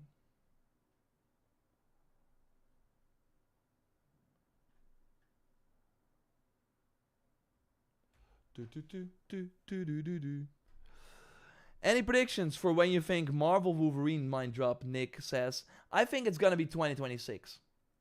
Yeah, at the end of the year. Will there be an Xbox event also in January? Yeah, what BG? That's what they are.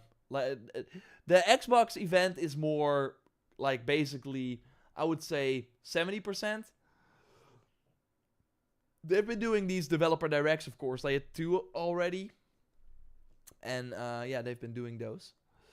So that's exciting. And yeah, they were great. And we might see an Oblivion remaster there. I think they will do South of Midnight during the Xbox Direct. Maybe, let's see what else they have. Avowed maybe again, Outer Worlds 2. I hope Doom, The Dark Ages, that would be cool. I totally think that's possible. So yeah, I think that's gonna be big. I think that's gonna be fun. And like, if you think about it, we have, like, I was like looking at, we of course like for the channel made a list with games that are coming out and that we want to cover, etc. And I was looking at it, and we only have dates till March. After that, we have no dates. So having a PlayStation State of Play or showcase where they show Death Stranding, put a date on it, where they show Ghost of Yotei, hopefully put a date on it, or give us at least a summer or something like that, that would go a long way. Because right now we're making plans for like May, and like beyond March, you don't know what's gonna happen. And nowadays, that's kind of how it goes. But if you plan content and holidays and stuff, it's hard. It's really hard. But it's a first world problem, I guess. But it's still like, would be nice to know a bit more about the year. So I hope we get like a State of Play. And you have to remember, like, Sony has a lot of marketing deals with big games that are coming out in February and in March, like Monster Hunter Wilds, the Yakuza game. So I'm sure they want to push that one more time. So I think January, early February, State of Play is going to happen. So it should be a fun one. Maybe Days Gone Remastered will be there too. Gears 6 would be cool too. I think Gears is farther away than we think. But yeah. Monster Predator also here. Yor, do you know if Eternal Strands will be roguelike? I did some research, but it seems like the game will have 9 bosses to constantly farm. No, it won't be roguelite. So it will just be in like an open zone game where we have to fight these like huge creatures. And I really hope that that it's good, because it looks good. I want to play it. I want Prey 2, but they closed the studio. Yeah, Prey 2, what we saw was never, I think, real. Hey, Blazing Flame. Hey, Yor, when you're releasing the 2025 game announcements predictions video, we are working on it today, Blazing Flame. It will be out on Wednesday. So look forward to that. And Blazing Flame, I see you remove the comment, but I already answered it. Ha! I'm way faster than you. When do you think Blood of Dawnwalker comes out? No worries, Blazing Flame. When do you think Blood of Dawnwalker comes out to play? We are getting the reveal this week, right? I think. It's the new game from ex-Witcher people. I think it's going to be 2026. How many do you think Shadows will sell in the first 3 months? Mirage did 5 million in the first 3 months. 8? Mirage, that's insane. 5 million for Mirage is insane. I think Shadows will be way bigger than Mirage. Okay, we got another topic that I want to go over. And we're already pretty far into the stream. Halo remake this year? That would be crazy. Because, yeah, I think it's going to be later. They just switched to Unreal Engine 5. It's going to be later, I think. 2026. At the launch of the new Xbox Prime. Lock it in. Halo. Combat Evolved. Spago, Halo remake, that's a thing. Yeah, they're seemingly remaking the first game and then also launching it on PS5. Okay, that was a really weird sound. Let's go to okay,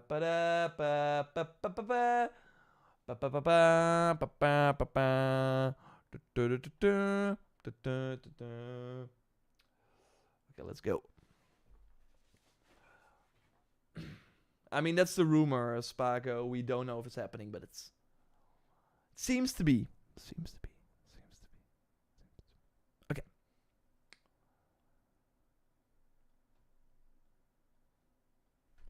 We're getting a ton of awesome games in 2025, but 2024, of course, saw many release as well and flop big time. And I think it's interesting to look at the games that flopped in 2024 to see what we should not repeat in 2025, and what we can kind of learn, or what the developers and publishers can learn from the games that flopped. And then I want to look at the most popular games of 2024, and we kind of see a trend. It's very interesting. So let's move to the game number 1 that flopped in 2024. And yeah, it's a game you maybe already forgot about. Hellblade 2. It kind of came and went. It was the first game Microsoft announced with the Xbox Series X.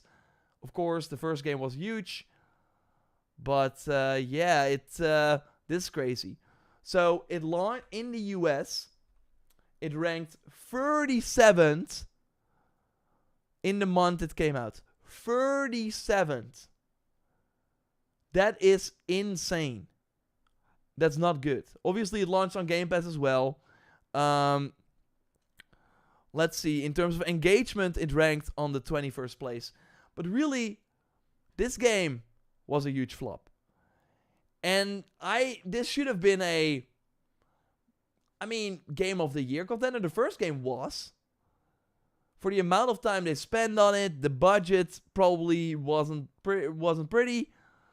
It's not great. I think it's gonna come to PS5 in 2025, because that might save it. I mean, the first game was a PS5 exclusive when it came out, or PS4 exclusive. So it was always kind of weird, this situation. But yeah, you also had to have played the first game to kind of understand what was going on. Otherwise, you would go in blind, and probably not a lot of people did. Still, of course, I know people loved it. Not really my thing. I prefer, there's not a lot, I want more combat gameplay, and the puzzles on the first game did not really appeal to me. Did not work out, Hellblade 2. Another game that you might not know about that actually came out is an Alone in the Dark. And yeah, we're looking at the reveal trailer here. Horror games are doing pretty well. Dead Space Remake, Silent Hill 2, of course. Resident Evil keeps on doing great. But this game, yeah, it just wasn't it. It wasn't it. If we go to the Metacritic, we see that it's 63. It's not good enough anymore. And yeah, Alone in the Dark, death, pieces, lace of staff following the Revival's release. Basically, it did not sell well. Embracer was not happy with it. So the studio, yeah, it did not work out for them. Alone in the Dark. I really think this was just sure, people know, if the Silent Hill 2 remake was not great, it would not have sold as much as it did. I think it sold more than 1 million.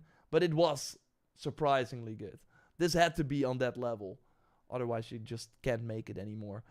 And now we go to the string of games that you are likely immediately thinking of when you think flops of 2024. Maybe not this game in particular, Foam Stars.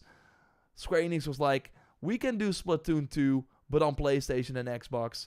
And they even had the PS Plus launch going for it.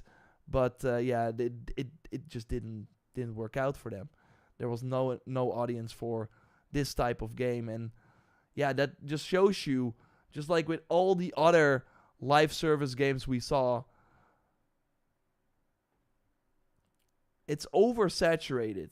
To be fair though, I think Skull and Bones' problem was, of course, the fact that they were just making a game that nobody wanted. And yeah, I still remember when this game came out and I was streaming it, people, they were like, oh, Ubisoft's making another pirate game, I love Black Flag. And then they just stripped out all the things that made Black Flag great, and they just focused on the naval combat and very, very boring activities. And now you see some very cool highlights and stuff, but to get to this monster and to fight it and to beat it, you had to do some horrible tasks. There were no real good story. The AI, the NPCs were very, very bad. They were all robotic. And yeah, they are doing a year 2, so there is enough of an audience to have it make sense for them. But obviously, Skull and Bones. This was not a surprise though. But yeah, it of course did not work out.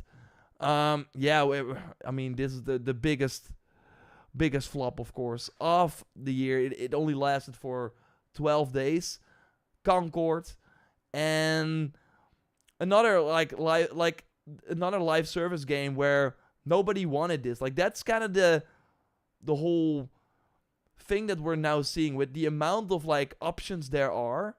The moment you have to convince people that your game is great, but they are not really getting a sense of, oh, I want to play it by just looking at it, it's already hard to make people care for it. And obviously, I remember watching this trailer, and you're always looking at, okay, but why? What makes this different from other shooters? And they had like the equipment, like that you could like put, and then it would stay in between levels, and that was kind of like here you see like a healing pad or something.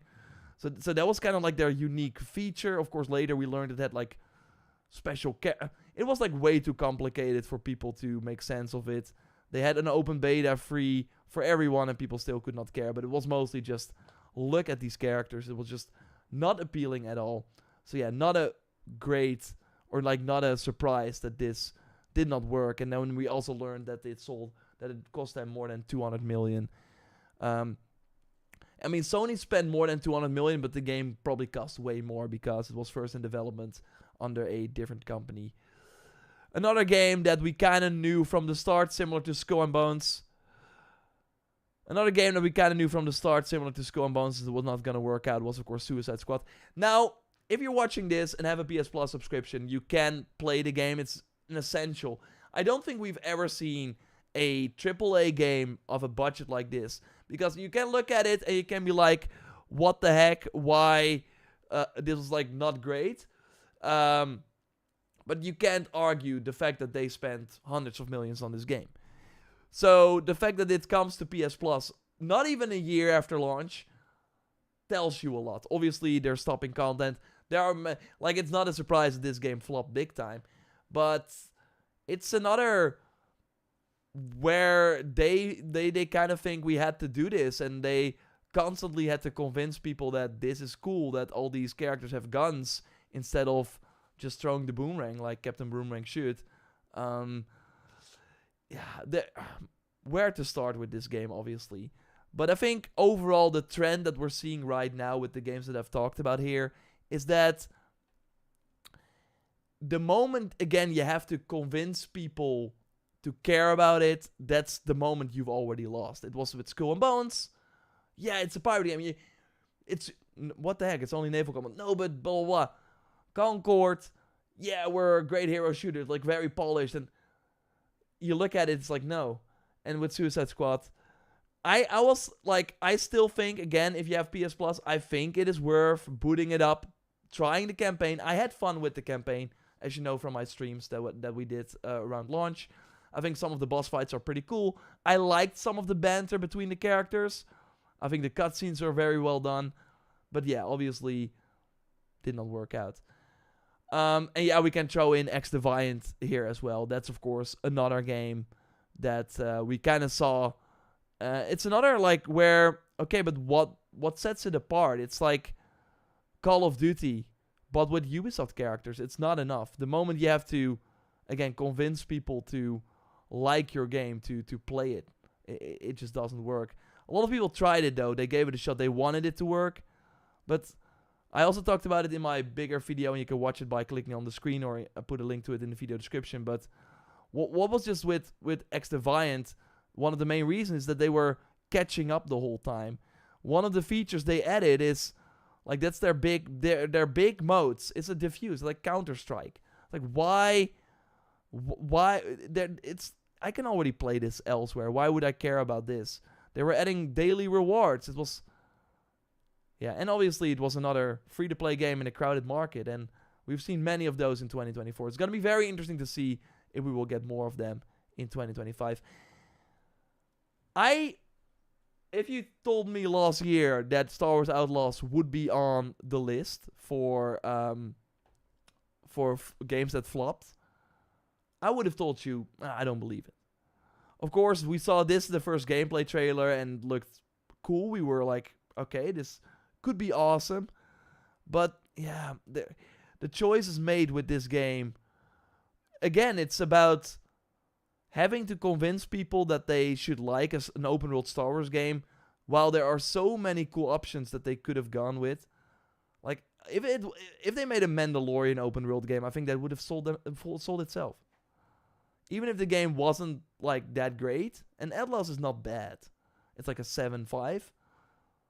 I think a 7.5 Mandalorian game would sell way better because people just want to be Mando. They want to be on that adventure and they want to just shoot people and like have a game like that. But this scoundrel fantasy where this character that you're, I don't know.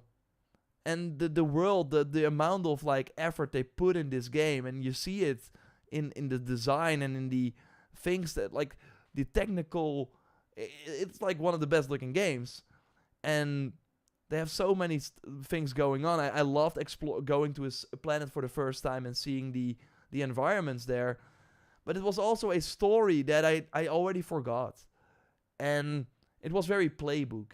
It was very, oh, go recruit these people and then you're gonna do a big thing at the end. We've seen that before, and people just want something new. They want to play something new, and they want to play a character that they want to play.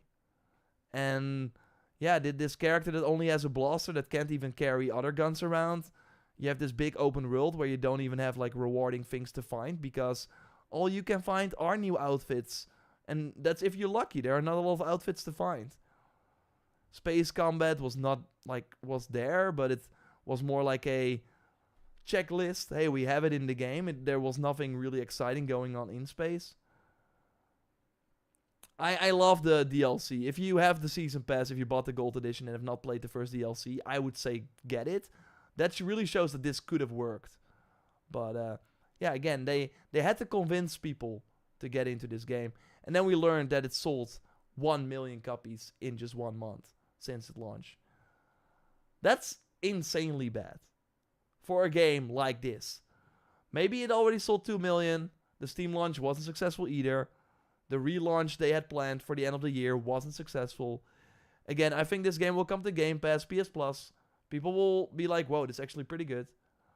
But how could you fumble a game like this? It's still wild to me. Another game, and then we go back to kind of the Hellblade, I think, problem. And that's what we will see when we look at all the games that are the most successful. Is Final Fantasy VII Rebirth. Now, of course, this was not a flop in terms of quality. And you could argue some of the other games I mentioned weren't in particular really bad. But I do think this game is huge in terms of like people should be running out to buy this, but they did not. And I think I have an article here as well. Final Fantasy VII Rebirth falls short of sales expectations.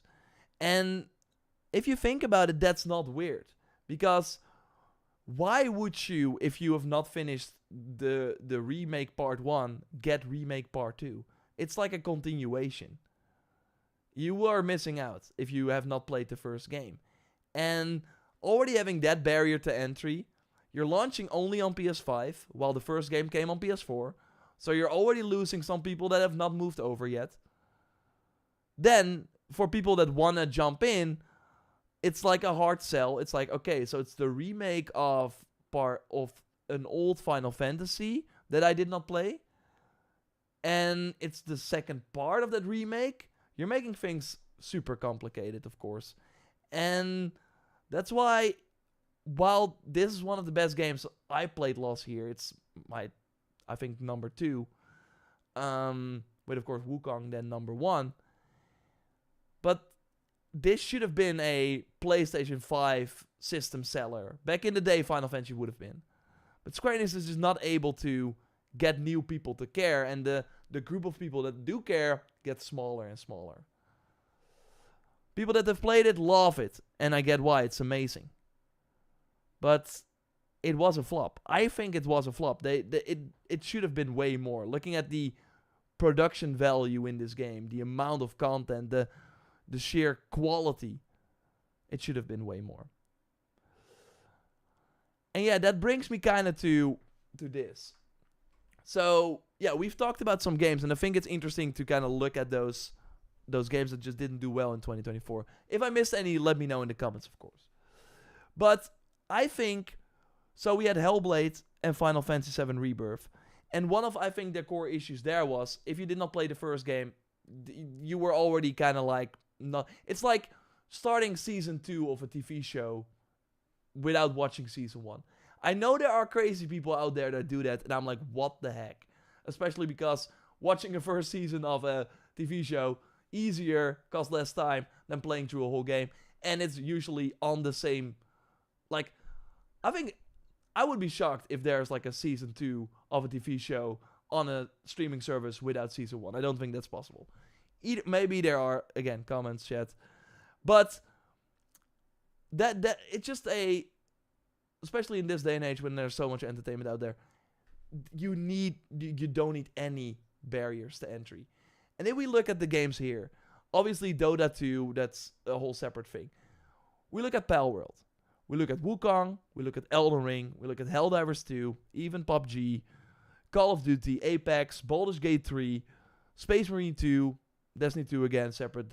The live service games are kind of separate. But if we look at the platinum games, the best-selling games on Steam, there's no barrier to entry. Palworld, jump in. Even if you have not played Pokemon, it doesn't matter. Wukong, doesn't matter. Elden Ring, obviously, you need to have some knowledge of the FromSoft games. But yeah, you don't need to understand. You don't need to have played Dark Souls or Bloodborne, Sekiro to enjoy the game. Helldivers 2 might be called 2. If you have not played Helldivers 1, doesn't matter. Same with Call of Duty, obviously. Baldur's Gate, even though it's 3, doesn't matter if you've not played the previous games. Space Marine 2, doesn't matter if you've not played 1. You really see that the games that are super successful are ones that have no barrier to entry, that are just easily understandable, and that are cool and offer something new. All those games, the Concord, the Skull and Bones, the other games we talked about here, X Defiant, Star Wars Outlaws, those developers, those publishers had to convince you that it's cool. With a Palworld, you see a freaking, you see the trailer 5 seconds. You see someone hit a freaking Mareep from Pokemon with a gun. You're like, what the heck is this? I want to play it. You see all these freaking Pokemon run around in the base, and they're like mining or like, what the heck is going on? I need to see more. You see Wukong, you're like, what the heck is this Chinese dragon doing? And oh my god, there's a huge bear, and what? You want to play it. You see it, you want to play it. Helldivers 2, explosions. You have immediately the humor in the trailer. You see your friends. Oh, you have friendly fire. Chaos. You see one clip on social. Boom. You're in. You want to play it. Baldur's Gate 3. Word of mouth. And yeah, just hearing the sort of crazy things you can do in the game. You want to play it. Space Marine 2. Big tough guy. Hack and slash. Brain zero. Just keep going. I know the game has way more depth. It looks awesome when you see it. You want to play it. And it's like kind of easy on one hand. Like, obviously, why would you not make a game that people want to play? But you see it with the flops of 2024. Seemingly, that's hard. And we can go on. Like Sparking Zero, obviously, a running gag on the podcast, of course, with Luke Stevens. But yeah, I get why that game was successful. You see it, you want to play it. You don't need to... Okay, maybe you do need to be like a Dragon Ball fan, but you don't need to have played the previous games. Obviously, I think you can have a good time with this game without being a Dragon Ball fan. Enshrouded, another super popular game. No knowledge needed. Naraka Blake Point, no knowledge needed. Path of Exile 2, do you need to have played 1? No, you can just jump in. Like, it just keeps going. One's human, another... That's another trend we have, of course, seen. These, like, freaking Korean, Asian developers, they're taking our money. Or not our... That sounds bad. I mean, they are taking our money because we're all playing those games and spending money on jiggly visuals or physics in Verse Descendant. My point is, they're taking a lot of players away from the Western game developers. We have seen that happen in 2024, and it will only continue. Like, if you look here, of course, Wukong, Palworld, All from Asian developers. Let's see. Dragon Spark and Zero, Japanese studio. Naraka Blade Point, of course. First Descendant. Once Human. All, like, Yu-Gi-Oh! Of course, also doing great. Lost Ark, also Asian. These developers are, like, on top of their game. And they know what people want.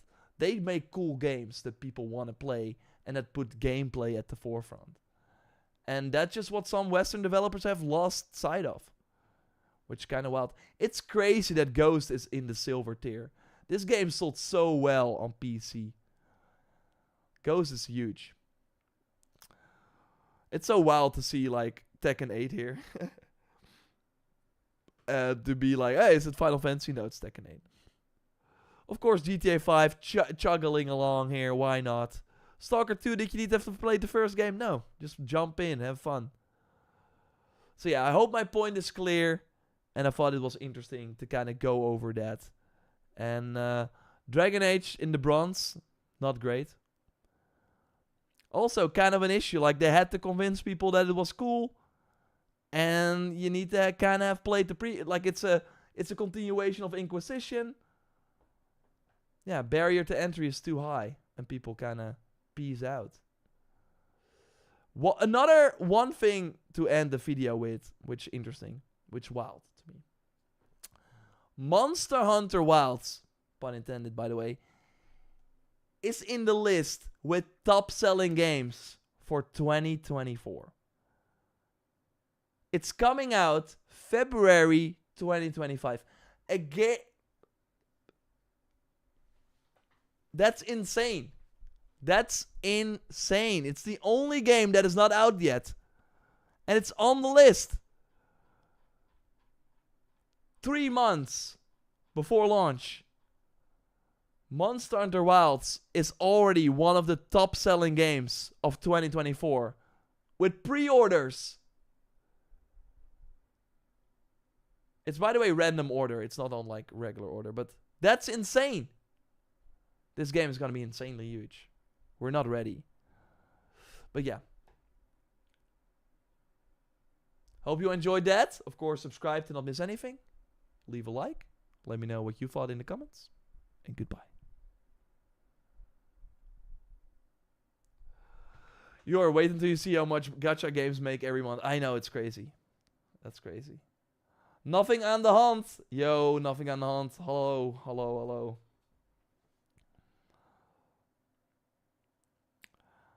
No metaphor. No metaphor is here.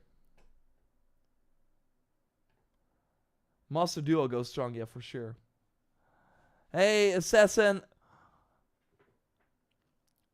I always struggle with your name. Zephyrus? Zephyrus. Let me get that right. Once and for all. Yeah, Zephyrus. Nice. Have you seen Sniper Elite Resistance? Curious what you think about it. No, Master Predator, I don't. I fell off the Sniper Elite wagon a long time ago. Your new conspiracy theory. What? Eastern devs stealing from Western devs. A lot are also free, says Made Man. Markerman, why are you called Made Man? 53 nights. Do I need to play Cyberpunk 1 through 2076? Yes. Get going, and then I want you to report back next week on how far you've come. Why would you want to play as a monkey in Woongan when I already am one? I thought you were like this crazy HD person with like hair that goes crazy like this, like blonde hair. Sometimes it turns like green or other colors. And then you're like, so Maya, I didn't think you were a monkey. As long as they nail console performance, because the demo they did wasn't great. No, I know. Maybe Monster Hunter will still be delayed. That's my, I hope so. Because that would be fun. Because then I have more time to play Shadows. And still cover Monster Hunter. We don't have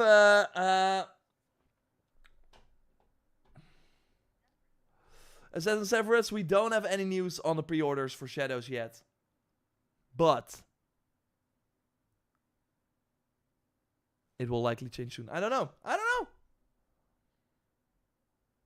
To be fair, Goku is a monkey.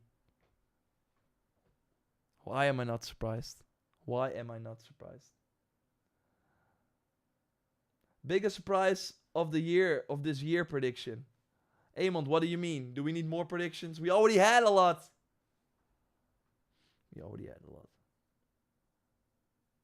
Don't you have a UB hotline? Call them. Let's see.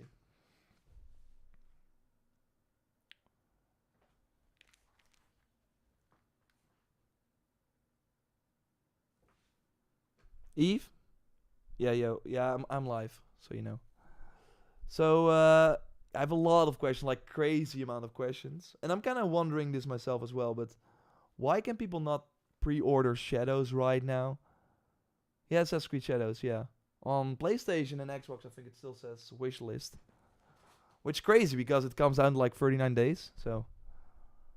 Oh, you just got back from your skiing vacation. Oh, okay. So you will ask the person who is in charge of that. That would be great because again, I'm kind of tired of this question. That's like everyone is asking it. They want to give you money, but you're not allowed to. You don't. I mean, you should kind of care about the money because it seems like you're going under if the game doesn't sell well.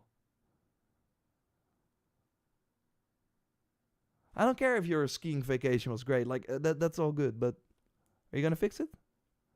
And when can we get the new Assassin's Creed gameplay? Okay. So yeah, they are fixing it like any moment now. I don't know when, but yeah.